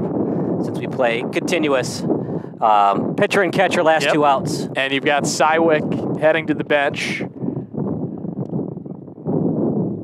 Speed up rule, especially no lights today. But we don't really have to worry about it so much. Knock on wood, we could see a grand slam and then the lights become an issue. But runner immediately goes. They throw to short, and that may have been one of those first to third plays there. They're going to allow that runner to get to second, but they were hoping that Swanson would head home. He stayed, wisely so. Yep, absolutely. The catching in terms of pop time and throwing at second has been a little bit off with the accuracy. I like the call there. Swing and a miss from Sham. And if you're wondering why that's never done at the major league level, it's because all of these players at the major league level, they used to be pitchers or catchers. So even the shortstop, third base, second base, they could throw at 90. Not all of them, but some of them. They've all got an arm. They used to be pitchers in high school and even college. 0-1. That's upstairs. What's his name? The closer for the Dodgers. Well, it's now Craig Kimbrell. It was Kenley Jansen. Oh, did they trade him? They trade him to the Braves. Oh, wow. I forgot about that. Anyways, well, Jansen used to be a catcher. As the 1-1's inside. And, I just bring that up because these guys change positions because they're so athletic. Rick Ankiel used to be a pitcher, then he moved to the outfield. The first and third plays just don't work at the major league level because everybody can throw it. That's a huge advantage. A travel team, if you can really get those plays down, can make a big difference in your season as there's ball 4. So bases loaded for the Lightning and Ethan Sikora. Not a bad idea. Runners at second and third. The count was 3-1. You don't want anything in his wheelhouse. You threw it outside, you just missed. But now you got to force at every base.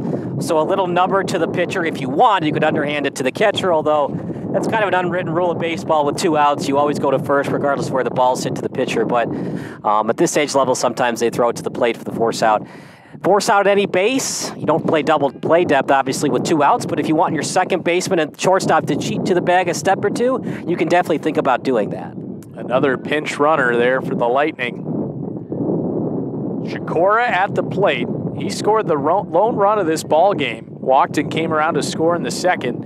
And a bases loaded opportunity for him. Here's the pitch. Cut on and miss.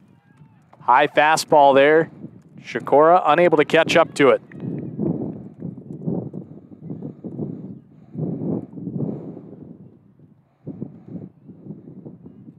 Oh, 1. That misses down low.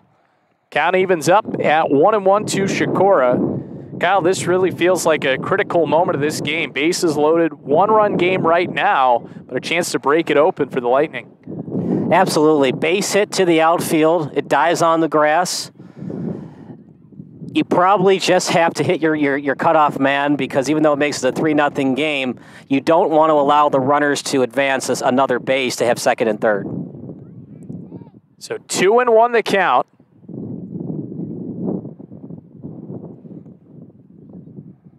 Here's the pitch. Sikora takes a strike. Really nice pitch there from Will Thome. And he's 1 strike away from getting out of this jam. He sure is. And with 2-2, probably want to throw that fastball in the outer part here. Here's the pitch. Just outside. It's a full count. So the biggest pitch of the ball game upcoming. 3-2, 2 outs, bottom of the third, 1-0 the score, and the Lightning with the bases loaded. Here's the pitch. Swing and a miss, strike 3. Thome got him to chase the high heat, and that will end the inning. We head to the 4th. The Lightning still lead 1-0. You're watching Sports Broadcast Solutions. Sports Broadcast Solutions is a broadcasting network for everyone. Instead of spending hundreds or thousands with all these college recruiting sites, let us put together your college highlight reel. For just a fraction of your potential college scholarship and significantly less than these recruiting services, we got this. In addition, we put together highlight reels for teams, including high school, your club team, or travel team. My teammate gave me a great pass, and I just took it. The other team slashed me, took the opportunity, saw where the goalie was weak, and I just shot it there. Solon, O'Connor, and Marsh back on defense, and Marsh gets a blowout. We got a breakaway at 2-0. A shot, and a goal! So 3-3. The power play was officially over. Whatever your sports broadcast needs, check us out at sportsbroadcastsolutions.com. Check us out and become part of the digital world.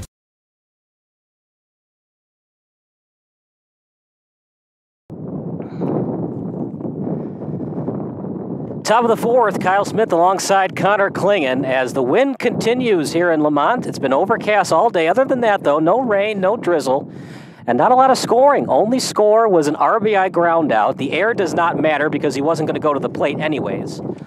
And that's where we stand right now, Connor. The decision to not bring the infield in. It's not the decision of the game, but thus far it's starting to become important as we get later on in the ball game. Yeah, it's been a very tight game here, Kyle, and this is an opportunity for the Hitmen, though, to get something going. We'll see a new pitcher for the Lemont Lightning, Will Sham.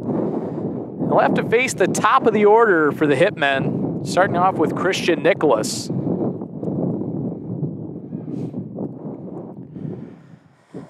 For the Hitmen, their name is the Hitmen, so let's see if they can hit. That's what they got to do, right? I mean, everything else is working. The defense has been there. The pitching's been there. They just got to find a way to get a couple of hits together, some stolen bases, and we'll have a tie game. First pitch to Nicholas, misses outside from Sham. It's something about us working a game today, Connor, and that Canelan game, we had a no-hitter. Yeah. There was 1-0 going into the 6th, and now we got 1-0 going into the 4th. Absolutely, yeah. A couple of pitchers' duels. That was an exceptional performance by Tyler Conklin that night. It was, absolutely. Definitely one you'll always remember. Actually, that was still the first and only no-hitter that I've seen live. Really? Yes, it was. Does TV count? Did you watch Burley's perfect game? I watched both of Burley's no-hitters. But not the Perfecto. I'm not counting TV. I watched the Perfecto. Okay. So I saw that. I did miss Philip Umber's perfect game. I watched Giolito's no-hitter. I watched Rodon's no-hitter. Isn't it amazing in the entire history of baseball, only 2 pitchers have thrown a no-no or perfect game in the postseason? Yeah. No, it's pretty remarkable, but I mean, that tells you too. I mean, everything's so heightened at that time. It's a pretty amazing thing to do as that misses for ball 4. So Christian Nicholas will reach with a leadoff walk to start the 4th inning. You know, my dad being a huge White Sox fan, he brought in his friend, said, I have a friend who wants to teach the kids the game. Okay. It was Milt Pappas. And my dad said, even though I love the Sox, I still think you had a perfect game that was taken away from you because of that ball 4, which should have been strike 3. It's pretty funny though. The Milt Pappas teaching the kids, and my dad being a diehard White Sox fan, still think that Milt Pappas should have had that perfect game. So here's Lucian Sullivan. Everything matters. It's so hard to pitch, and being so young, your brains aren't fully developed yet. You always think about what kids are thinking about, but it's not a playoff game. It's not a tournament game, but it's opening day. You know, your game, you're being broadcasted. You know, nobody wants to give up the game-tying run. And that one misses downstairs. No, I've said this a lot. I don't want to sound repetitive, but walks aren't the worst thing in the world in a game like this because any kind of double can really change the momentum. But a walk, it's still station to station. A double, though, the runner scores from first, and then it's runner at second, nobody out. We haven't seen, I mean, it's not an easy day to hit. You don't want to take anything away from these two teams with how windy it is. Just being able to see the ball coming out of the pitcher's hand, you're being affected by the wind. It makes it tough really on both sides, but so far it's played to the advantage of the pitching staff of both teams. It sure has as a pickoff play at first base, but it's just been a fun game. This is what baseball is known for. Great defense, good catching, good framing, and just timely hitting. 2-1. Cut on and miss by Lucian Sullivan, who reached third base back in the first inning after he drew a walk, but he was stranded there. That's the closest the Hitmen have come to scoring in this one. What makes baseball great, there is no time clock. It's all about pitches. 2-2, that misses, and the runner goes. Nicholas will easily reach second base. Nothing the catcher could do. It's a stolen base. It's not defensive indifference, but nothing you can do. The hardest one to throw somebody out is a fastball in the dirt. Only one that can really do it is Yadier Molina. So now the 3-2 popped up behind home plate. As much as people mocked Jorge Posada for his defensive liabilities, I saw him once throw out a guy, a fastball in the dirt, on his knees, chucked it to second. He wasn't great consistently behind the plate, but he would show that athleticism behind the dish.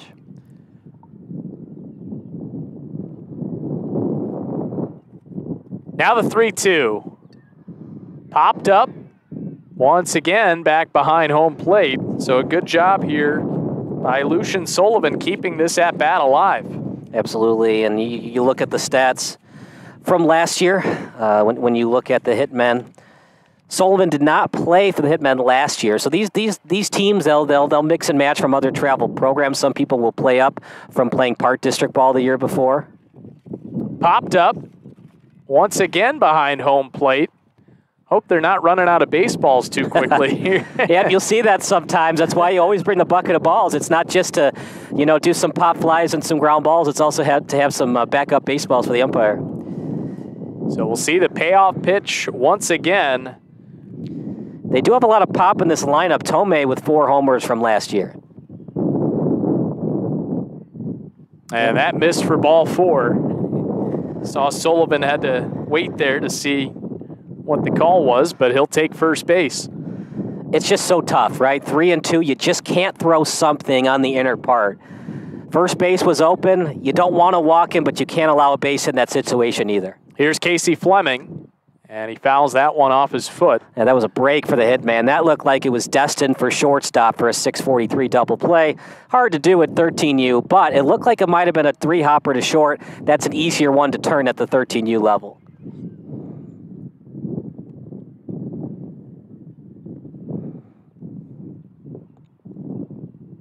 Oh, 1. Swung on a miss. 0-2 hole. Just got to make contact. Because it's 13 and under and not the pros, it's so hard to turn to. If you make contact, it's most likely going to be second and third and first and third here. See what Sham goes with. 0-2. That misses outside. It gets by the catcher. Both runners will advance. Yeah, that's a pass ball if he touched it. If he didn't, it's a wild pitch. Regardless, 2 ducks on the pond. Now decision time for Matthew Swanson and the assistants for the Lightning. If you put them on, it loads the bases, and you don't necessarily have to bring the infield in. Count still 1-2 to Fleming. And he fouls it back. Even on 1-2, it's not a terrible decision to put him on, but I do like you want your pitcher to battle here. See if you can strike him out. He's been late on the fastball thus far. And you're also in the heart of the order here. You have Gavin Sauter, the cleanup hitter, waiting on deck. The 1-2. That's outside. And, that's why I don't love when I see catchers go to one knee, because it's stuff like that kids learn, and they're like, okay, I'll go to one knee to frame it. But when you do that and the fastball's starting to go on the outer part like that, it's almost impossible for an umpire to call strike 3 on that pitch. 2-2. That's fouled to the left side. It's been impressive. The Hitmen, we saw it in the last at-bat with Sullivan, and now with Fleming doing a nice job just staying alive with 2 strikes. 2-2, I think you just have to have your most confident pitch on this sequence. Here's the 2-2. Swing and a miss, strike 3. Big strikeout there for Sham, and there's 1 away. Yep, that's why they're the coaches, I'm the broadcaster. I personally would have walked him, and I was looking okay on those first 2 foul balls, but then eventually with the fastball got him for the first out. Well, now you have Gavin Sauter, the outfield backs up, the big cleanup hitter, left-handed power bat in the lineup for the Hitmen. But a big rip and a miss at the first pitch. Wind is blowing directly in. Yeah, because it's not a because there's not a lot of wind going towards the plate, and because it rained last night, you're not going to get those dust storms today.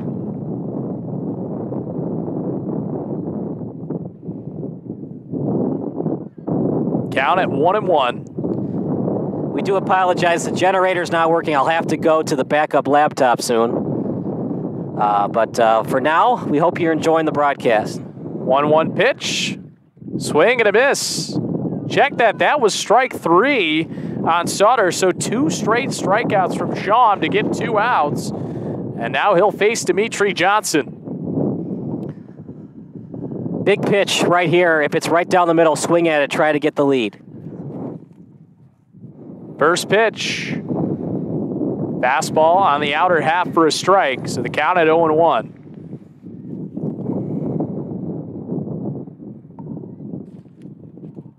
Schaum trying to keep the lead for the Lightning. Ahead 1-0. The hitmen threatening. Johnson, line drive right to the first baseman who makes the catch for the 3rd out. What a play over there by Swanson to end the inning. So the hitmen threaten, but it's still 1-0 Lightning here on Sports Broadcast Solutions.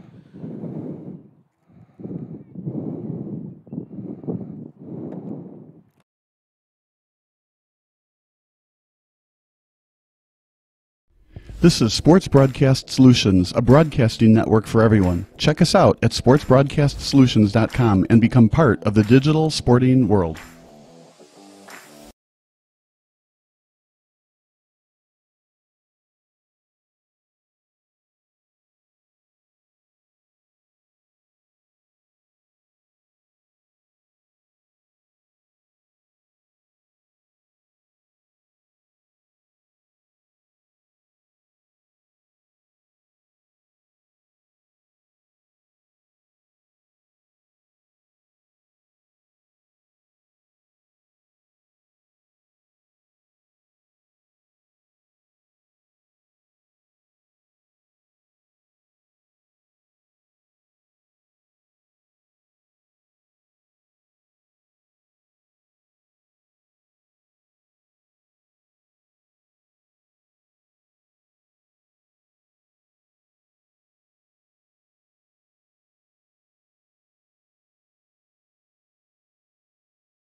Top of the 5th inning, the Lightning ahead 1-0 over the Hitmen Black, 13U. I'd like to apologize for some technical difficulties here. We had a bit of a generator outage. We were dealing with high winds today, so we do appreciate all of you out there bearing with us. Top of the 5th inning, and the Lightning ahead 1-0 here in Lamont. Leading it off for the Hitmen is Gavin Garganto against Will Shum. Garganto, the 6th hitter in the order for the Hitmen. And he grounds this one towards third. Up with it, and the throw to first in time from Ethan Shakora.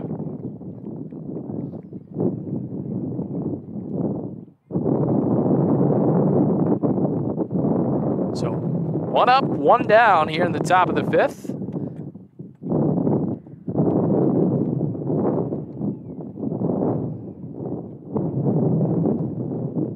Will goes by the nickname The Thrill. Will the Thrill Shum. Right-hander, a sidewinder, 3/4 arm release, and that makes it a little bit tricky to pick up the baseball. As Peter Carter steps in, and he's ahead in the count, 2-0.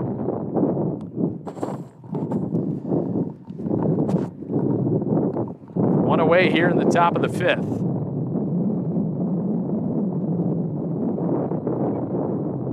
Sky down the right side, but well fouled.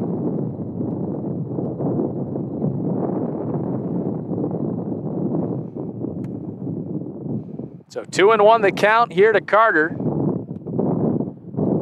As Shum steps out of the rubber. Here's a 2-1 delivery.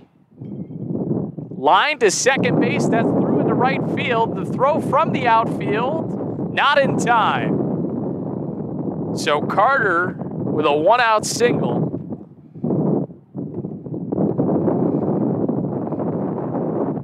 That'll bring up Reed Staub. Connor, you've been doing a great job dealing with dealing with everything right now, but we got everything back on track. 1 out, runner at first. And, you know, sometimes you have all the equipment you need, and I'm going to get Liam's charger ready to go. But, Connor, you're going to be on your own for a couple more seconds. As Reed Staub will step in here with 1 down, top of the 5th inning. Carter aboard at first base. Carter with a hefty lead. He will not be running as that's fouled back.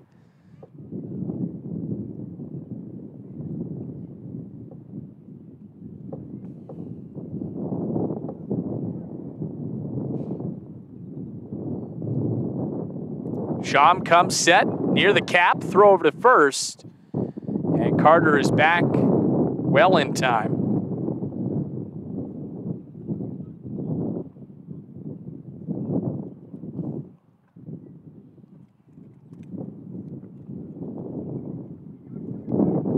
Here's the pitch. That's outside. Delayed steal there from Carter, and he's able to take second base. That ball got away there from the catcher. What count do we have, Connor? We have it at 2-1, I believe. We're waiting here on Game Changer, I think, for that last pitch. We got to have Game Changer for Major League Baseball. Maybe that's why people are not tuning in. But, you know, each manager has Game Changer. So one person calls it a hit, the other person calls it an error. One person says line drive, the other person says fly ball. I can tell you, having worked in minor league baseball, that is the way the managers feel. Everything is either, depending on the side, it's a hit or an error according to them. And that's why we have these nice little analytical formulas like weighted runs created plus and range factor and all of that. Swing and a miss from Staub. So the count now at 1-2. As the wind continues to pick up here in Lamont. Once again, I want to apologize for some of the technical difficulties as this is popped up on the infield. And the catcher Was he able to hang on? No, but it was a foul ball.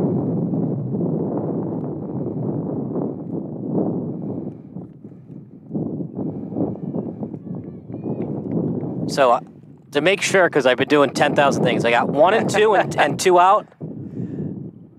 You got 1 and 2 and 1 out. 1 out, okay. As this is popped up to the right side, out of play. Ethan Shakura there, the catcher, just wasn't able to hold on.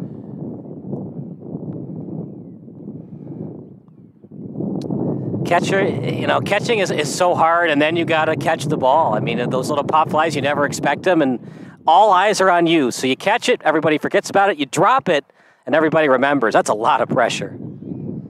That pitch misses outside. Count evens up at 2 and 2. Tying run at second base in the form of Peter Carter with Reed Staub at the plate against Will the Thrill Sham. I think they might have to call everybody the Thrill. Everybody for the Lightning has been thrilling today. 2-2, misses high and away. Great pitching performance for Lamont thus far. I mean, the Hitmen have been great too. I mean, this could go either way, this ball game, and it has. We got a runner in scoring position with 2 out.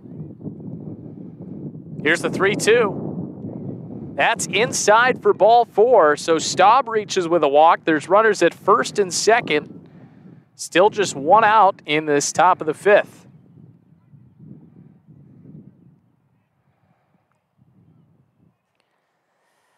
I don't know about you, Connor, but if I'm the batter here for the Hitman, I'm sitting on a fastball. I'm trying to drill it into the outfield. And Marty Moonen unable to catch up to the first pitch. Well, he saw a fastball he wanted, and sometimes you got to be aggressive.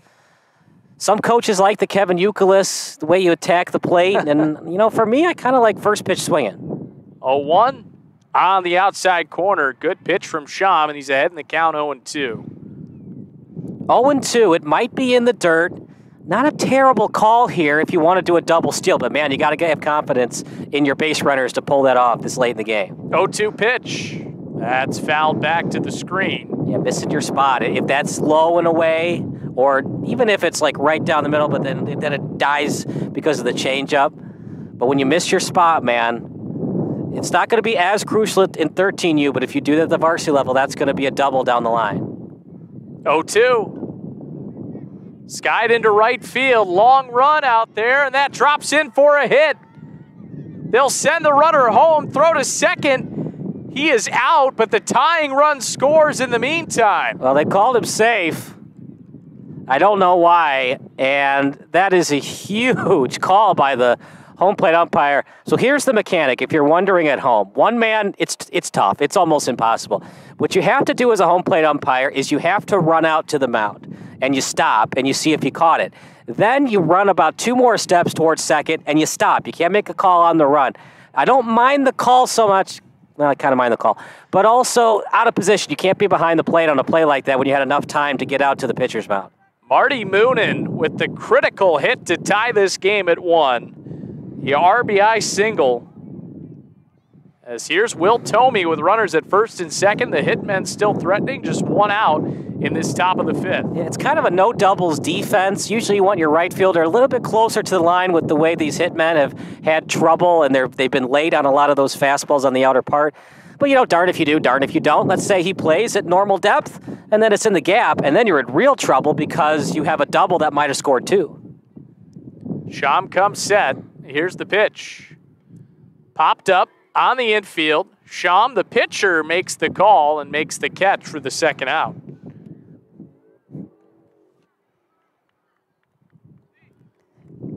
The reason why at the major league level pitchers don't catch the ball is some physical therapists believe that it hurts the back. You get off the mound, and it's a little bit more upper level than playing shortstop. So you're coming up from above, and then you get off, and then you have to run. I don't think so, but I can understand why some coaches don't want their pitchers catching fly balls. As Mazer pops it up to second, and that will end the inning. But the Hitmen tie it up on the RBI single by Marty Moonen. We head to the bottom of the 5th, tied up at 1.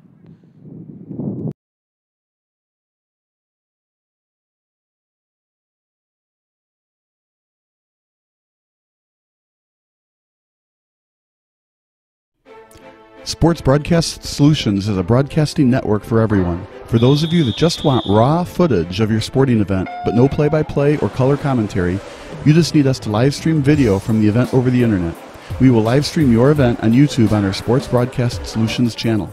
In addition, we also have a dedicated channel on YouTube for live streaming at SBS Livestream. And if you need multiple channels, we can utilize Facebook Livestream and Instagram Live on our channel as well. Options include commercials from your sponsors, professional scoreboard graphics are still available, and of course, yes, pre- and post-game interviews are available as an option if you want. We've been working really hard this whole summer and stuff. Whatever your sports broadcast needs, we are at sportsbroadcastsolutions.com. Check us out and become part of the digital sporting world.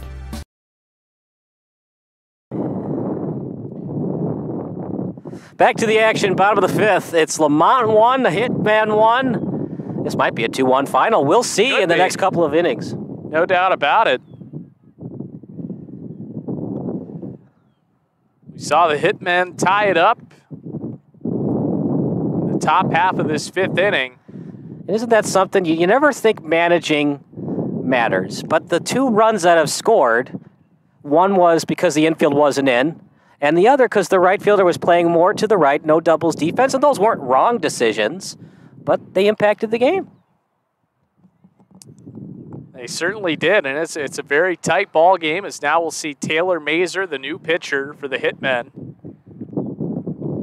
And that's why spray charts, I don't think they matter that much, but they do tell you where hitters generally hit. And it's cool that Game Changer has that, and it's up to the managers to kind of analyze where these hitters hit. And that is really interesting, that it's a 1-1 score, and both runs scored due to managers' decisions.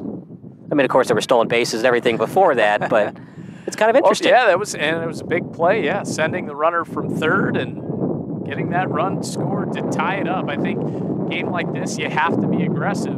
Yeah, I mean, if the Lightning hadn't done on contact, they'd be down 1-0. So they sent him, and shortstop was back. He made the error. It didn't really matter because nobody scored after that. But even if he had not made the error, it would have been nobody on and 2 outs.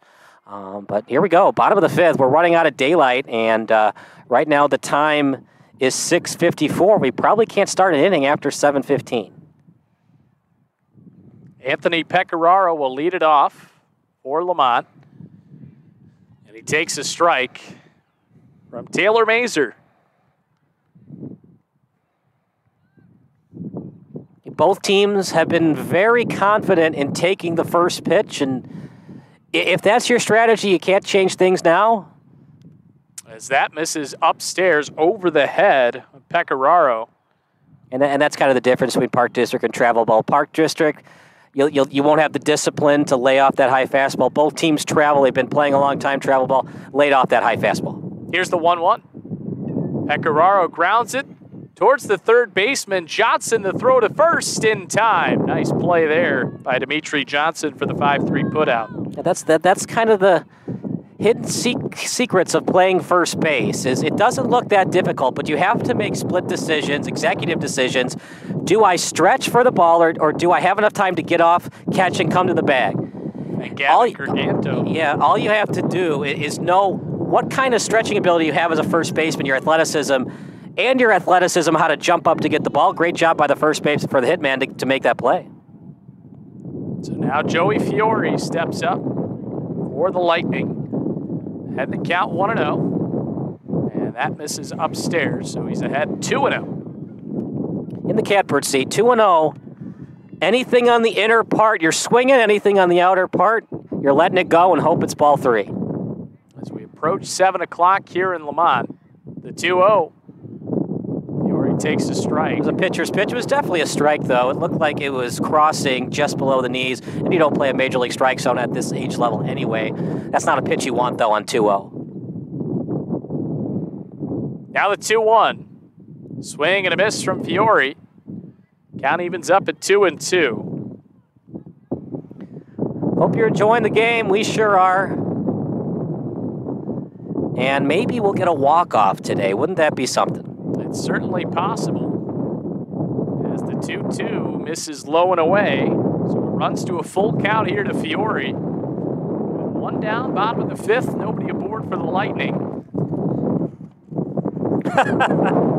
Man, oh man, now it's really starting to pick up. That's the loudest it's been all night. As there is ball 4 to Fiore, so he reaches with a walk. It's back to the top of the order for the Lightning with Nate Gawenda. We're fighting a battle with Mother Nature, and right now Yes, Mother we Nature's are. winning. And I have to say, I might have just felt the drop as well. My goodness. As if the weather couldn't get any worse, although it's supposed to be worse tomorrow. Well, we wouldn't even, I don't think we're going to even be playing baseball tomorrow. I don't think so. Yeah, I was supposed to, I actually have tickets to the White Sox game tomorrow. I don't think that's happening.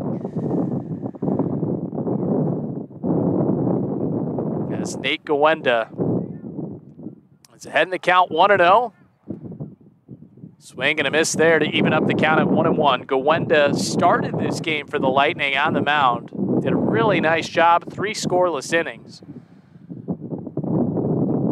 Fiore aboard at first base. 1-1. Wave and a miss there. Gawenda chased one out of the zone. See a little frustration there from Nate. Slammed his bat down. Not happy that he went after that pitch. If you're wondering why the Lightning aren't doing a hit and run, they did one earlier in the game, and they almost had a double play against them. So he can't afford another double play. And the defense for the Hitmen has been there today. In fact, the defense, even though they're called the Hitmen, the defense has been stealing the show for Illinois. So, and that's a balk. So Fiore will head to second base. So Fiore created enough of a problem there for Mazur. Ended up balking, and runner at second in scoring position for the Lightning.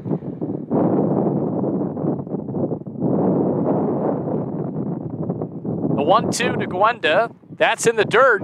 Fiore's heading for third. The throw down. They got him. No, he's safe. Yep. Under the tag. Yeah, ball dropped as well, out of the glove. Good call by the umpire. He's made some interesting ones, some controversial calls, but that was the right call. And now the infield, you think, has to come in for Illinois. And that it is. What a job by Fiore. Aggressive there. Nearly was thrown out. The ball popped out. As that misses low and away. The only reason that was a ball is because the catcher's mitt was in the dirt. If it was a little higher and the mitt was above the dirt, that's probably strike 3 at the 13U level. So it's now a full count to Gawenda. Oh, and that hit him. So Gawenda will take first base. That was somewhat of a break for the Hitman because of the secondaries that Fiore's getting at third base. He could have considered stealing home, but it's a short backstop. You have 2 outs to work with. I don't know, but it hit him, so it doesn't really matter anyway. It's a moot point, and they're going to talk it over, make sure he's okay. It's 13U, so the safety of it is he can leave and come back in, and it's not going to be an automatic out if he comes back in. If he doesn't come back in, it's still not an automatic out. Well, we see the home plate umpire talking to both coaches. You wonder now if darkness is starting to become an issue. It definitely is. I personally think you could play a 6th, but the problem is because these innings have been dragging on with the walks, I don't know if you can risk it. And so they're going to talk it over, and this might be you win now or it's a 1-1 tie. And that kind of stings because you'd like to see a winner in this one, but you also have to play the safety elements, and you have to play the safety element game. Is it safe or not for these ball players? They're only 13 years old. They've got their whole lives ahead of them. You can't afford it to be too dark and a guy gets hit with a pitch because he didn't see it coming. So it is the bottom of the 5th here, so perhaps an opportunity for the Lightning to win this ball game. Yeah, potential walk, because he's probably going to steal second anyways.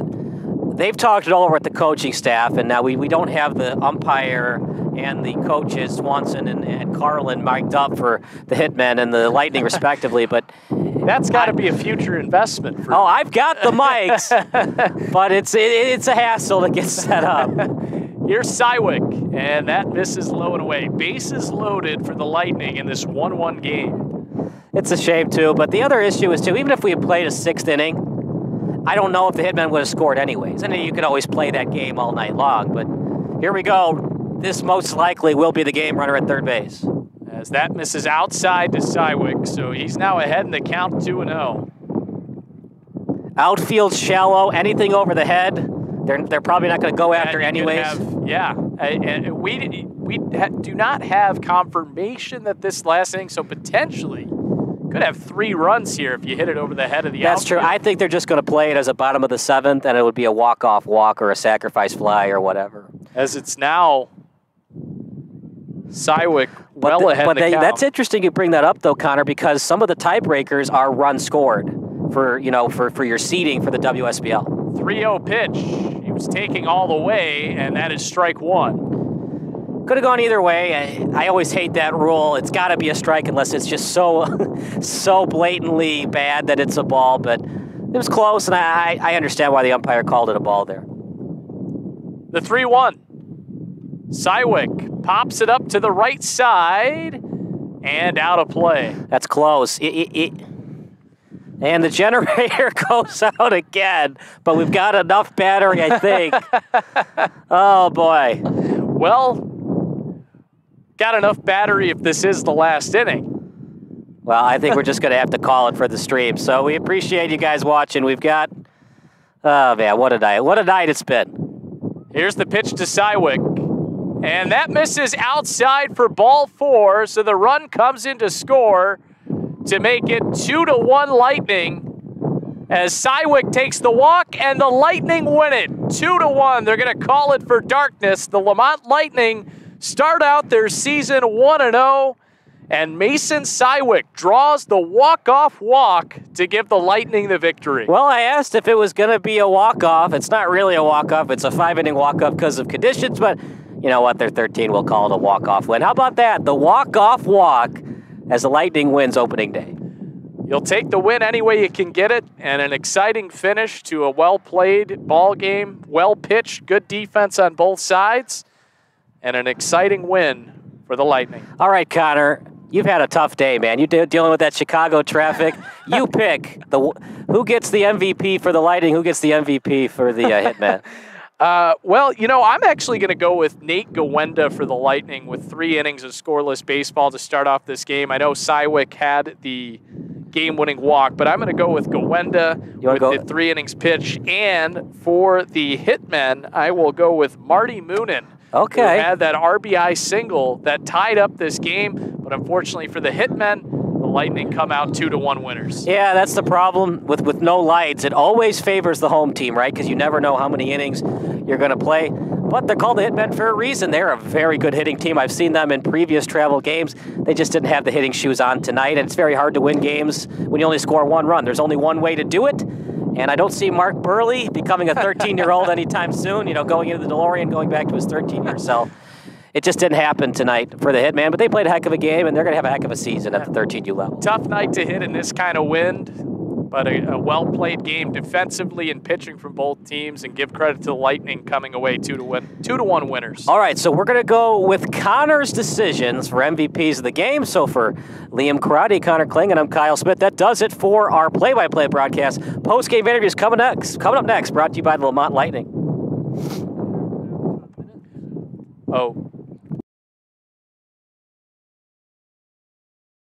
This is Sports Broadcast Solutions, a broadcasting network for everyone. Check us out at sportsbroadcastsolutions.com and become part of the digital sporting world.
Sports Broadcast Solutions is a broadcasting network for everyone.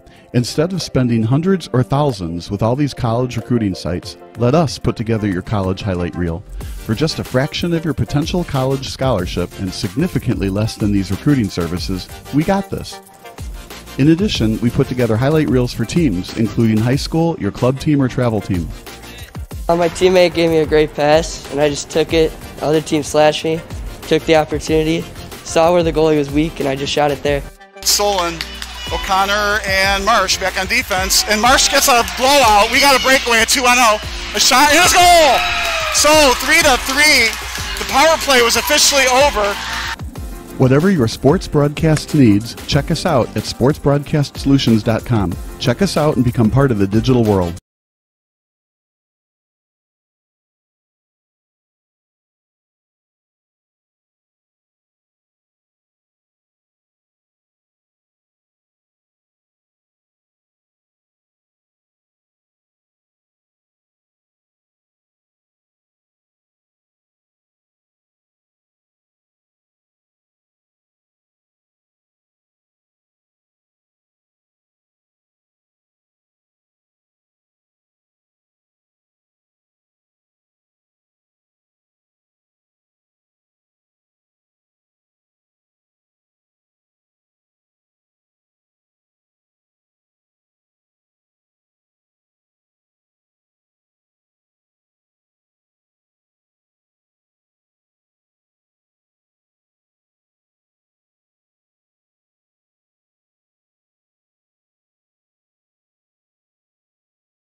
off okay with a strikeout to Jeff Blauser, but then location and accuracy came to bite him in the butt.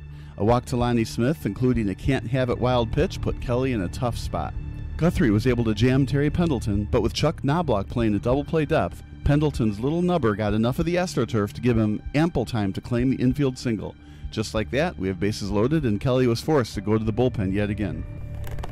In came Carl Willis. It was also decision time for Kelly.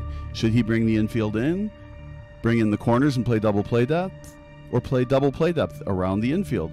The Twins decided to play back with the middle infield, and it cost them. Ron Gant's ground ball in between the third base and shortstop hole allowed him to beat out the fielder's choice, and the Braves are once again in business. Gant with a good jump out of the box just beats the play. A 3-3 tie with runners on the corners. Willis was in a huge pickle, but he threw a devastating 2-2 off-speed pitch to Davis Justice to get him to swing and miss. The lead was gone, but the tie still remained. The Twins had a golden opportunity to retake the lead in the bottom of the 8th. Puckett stole second base with 2 outs, but Shane Mack couldn't drive him in. Nobody got close to tying it in the 9th, so Braves fans had to wait until extra innings to see if their team would be sipping the champagne in the locker room. Remember, this was a big deal for Braves fans. Welcome to the post-game show brought to you by Sports Broadcast Solutions. My name is Kyle Smith, but my name, of course, doesn't matter. This young matters. Nate Gowenda, a great pitching performance, 3 scoreless innings, helping his team win 2-1. A great pitching performance overall for the Lightning today. Nate, you were doing so well, changing speeds, locating that fastball. What have you been working on your bullpen sessions with your coaching staff? I've been working on location-wise, just off-speed a lot, and just painting the corners and stuff. Big game today, opening day. Was there any pressure, any nerves, or did you feel confident during your off-season sessions getting ready for this opening day game today? There was a lot of confidence coming in. There was a little bit of nervousness before coming in the game, but after the game, solid. They're called the Hitmen, but they only scored 1 run today. What does that mean to you? The defense was there, the pitching was there, the catching and the framing was there to help you guys get the win. A very highly contested defensive battle today. Yeah. It was a good game. I'm proud of our defense, and yeah, good offense too. So yeah. How about that double play, 9-3-2 put out to keep it a 1-0 game? Yeah, that's awesome. I gotta give props to Kyle for that one. Yeah, thank you. Final thoughts about the game going into your future ones. Hopefully that we get some good Mother Nature and no rain. It was looking a little iffy there when it was getting darker and overcast. Yeah, it was very windy on the mound. I had to step off a couple times, but it was a good overall game on our behalf. But just keep working, keep going on through the season. So I got to know, are you more of an icing the shoulder guy, or do you like to use heat? I use ice. You're more of an ice guy? Yeah, I'm more of an ice guy. All right, Nate, on 3, go Lightning. 1, 2, 3. Go Lightning. That does it for our post-game show. So for Liam Crotty, Bob Bilsaway, Connor Kling, I'm Kyle Smith. Once again, final score, a 2-1 victory for the Lightning, and we'll see you next time on Sports Broadcast Solutions.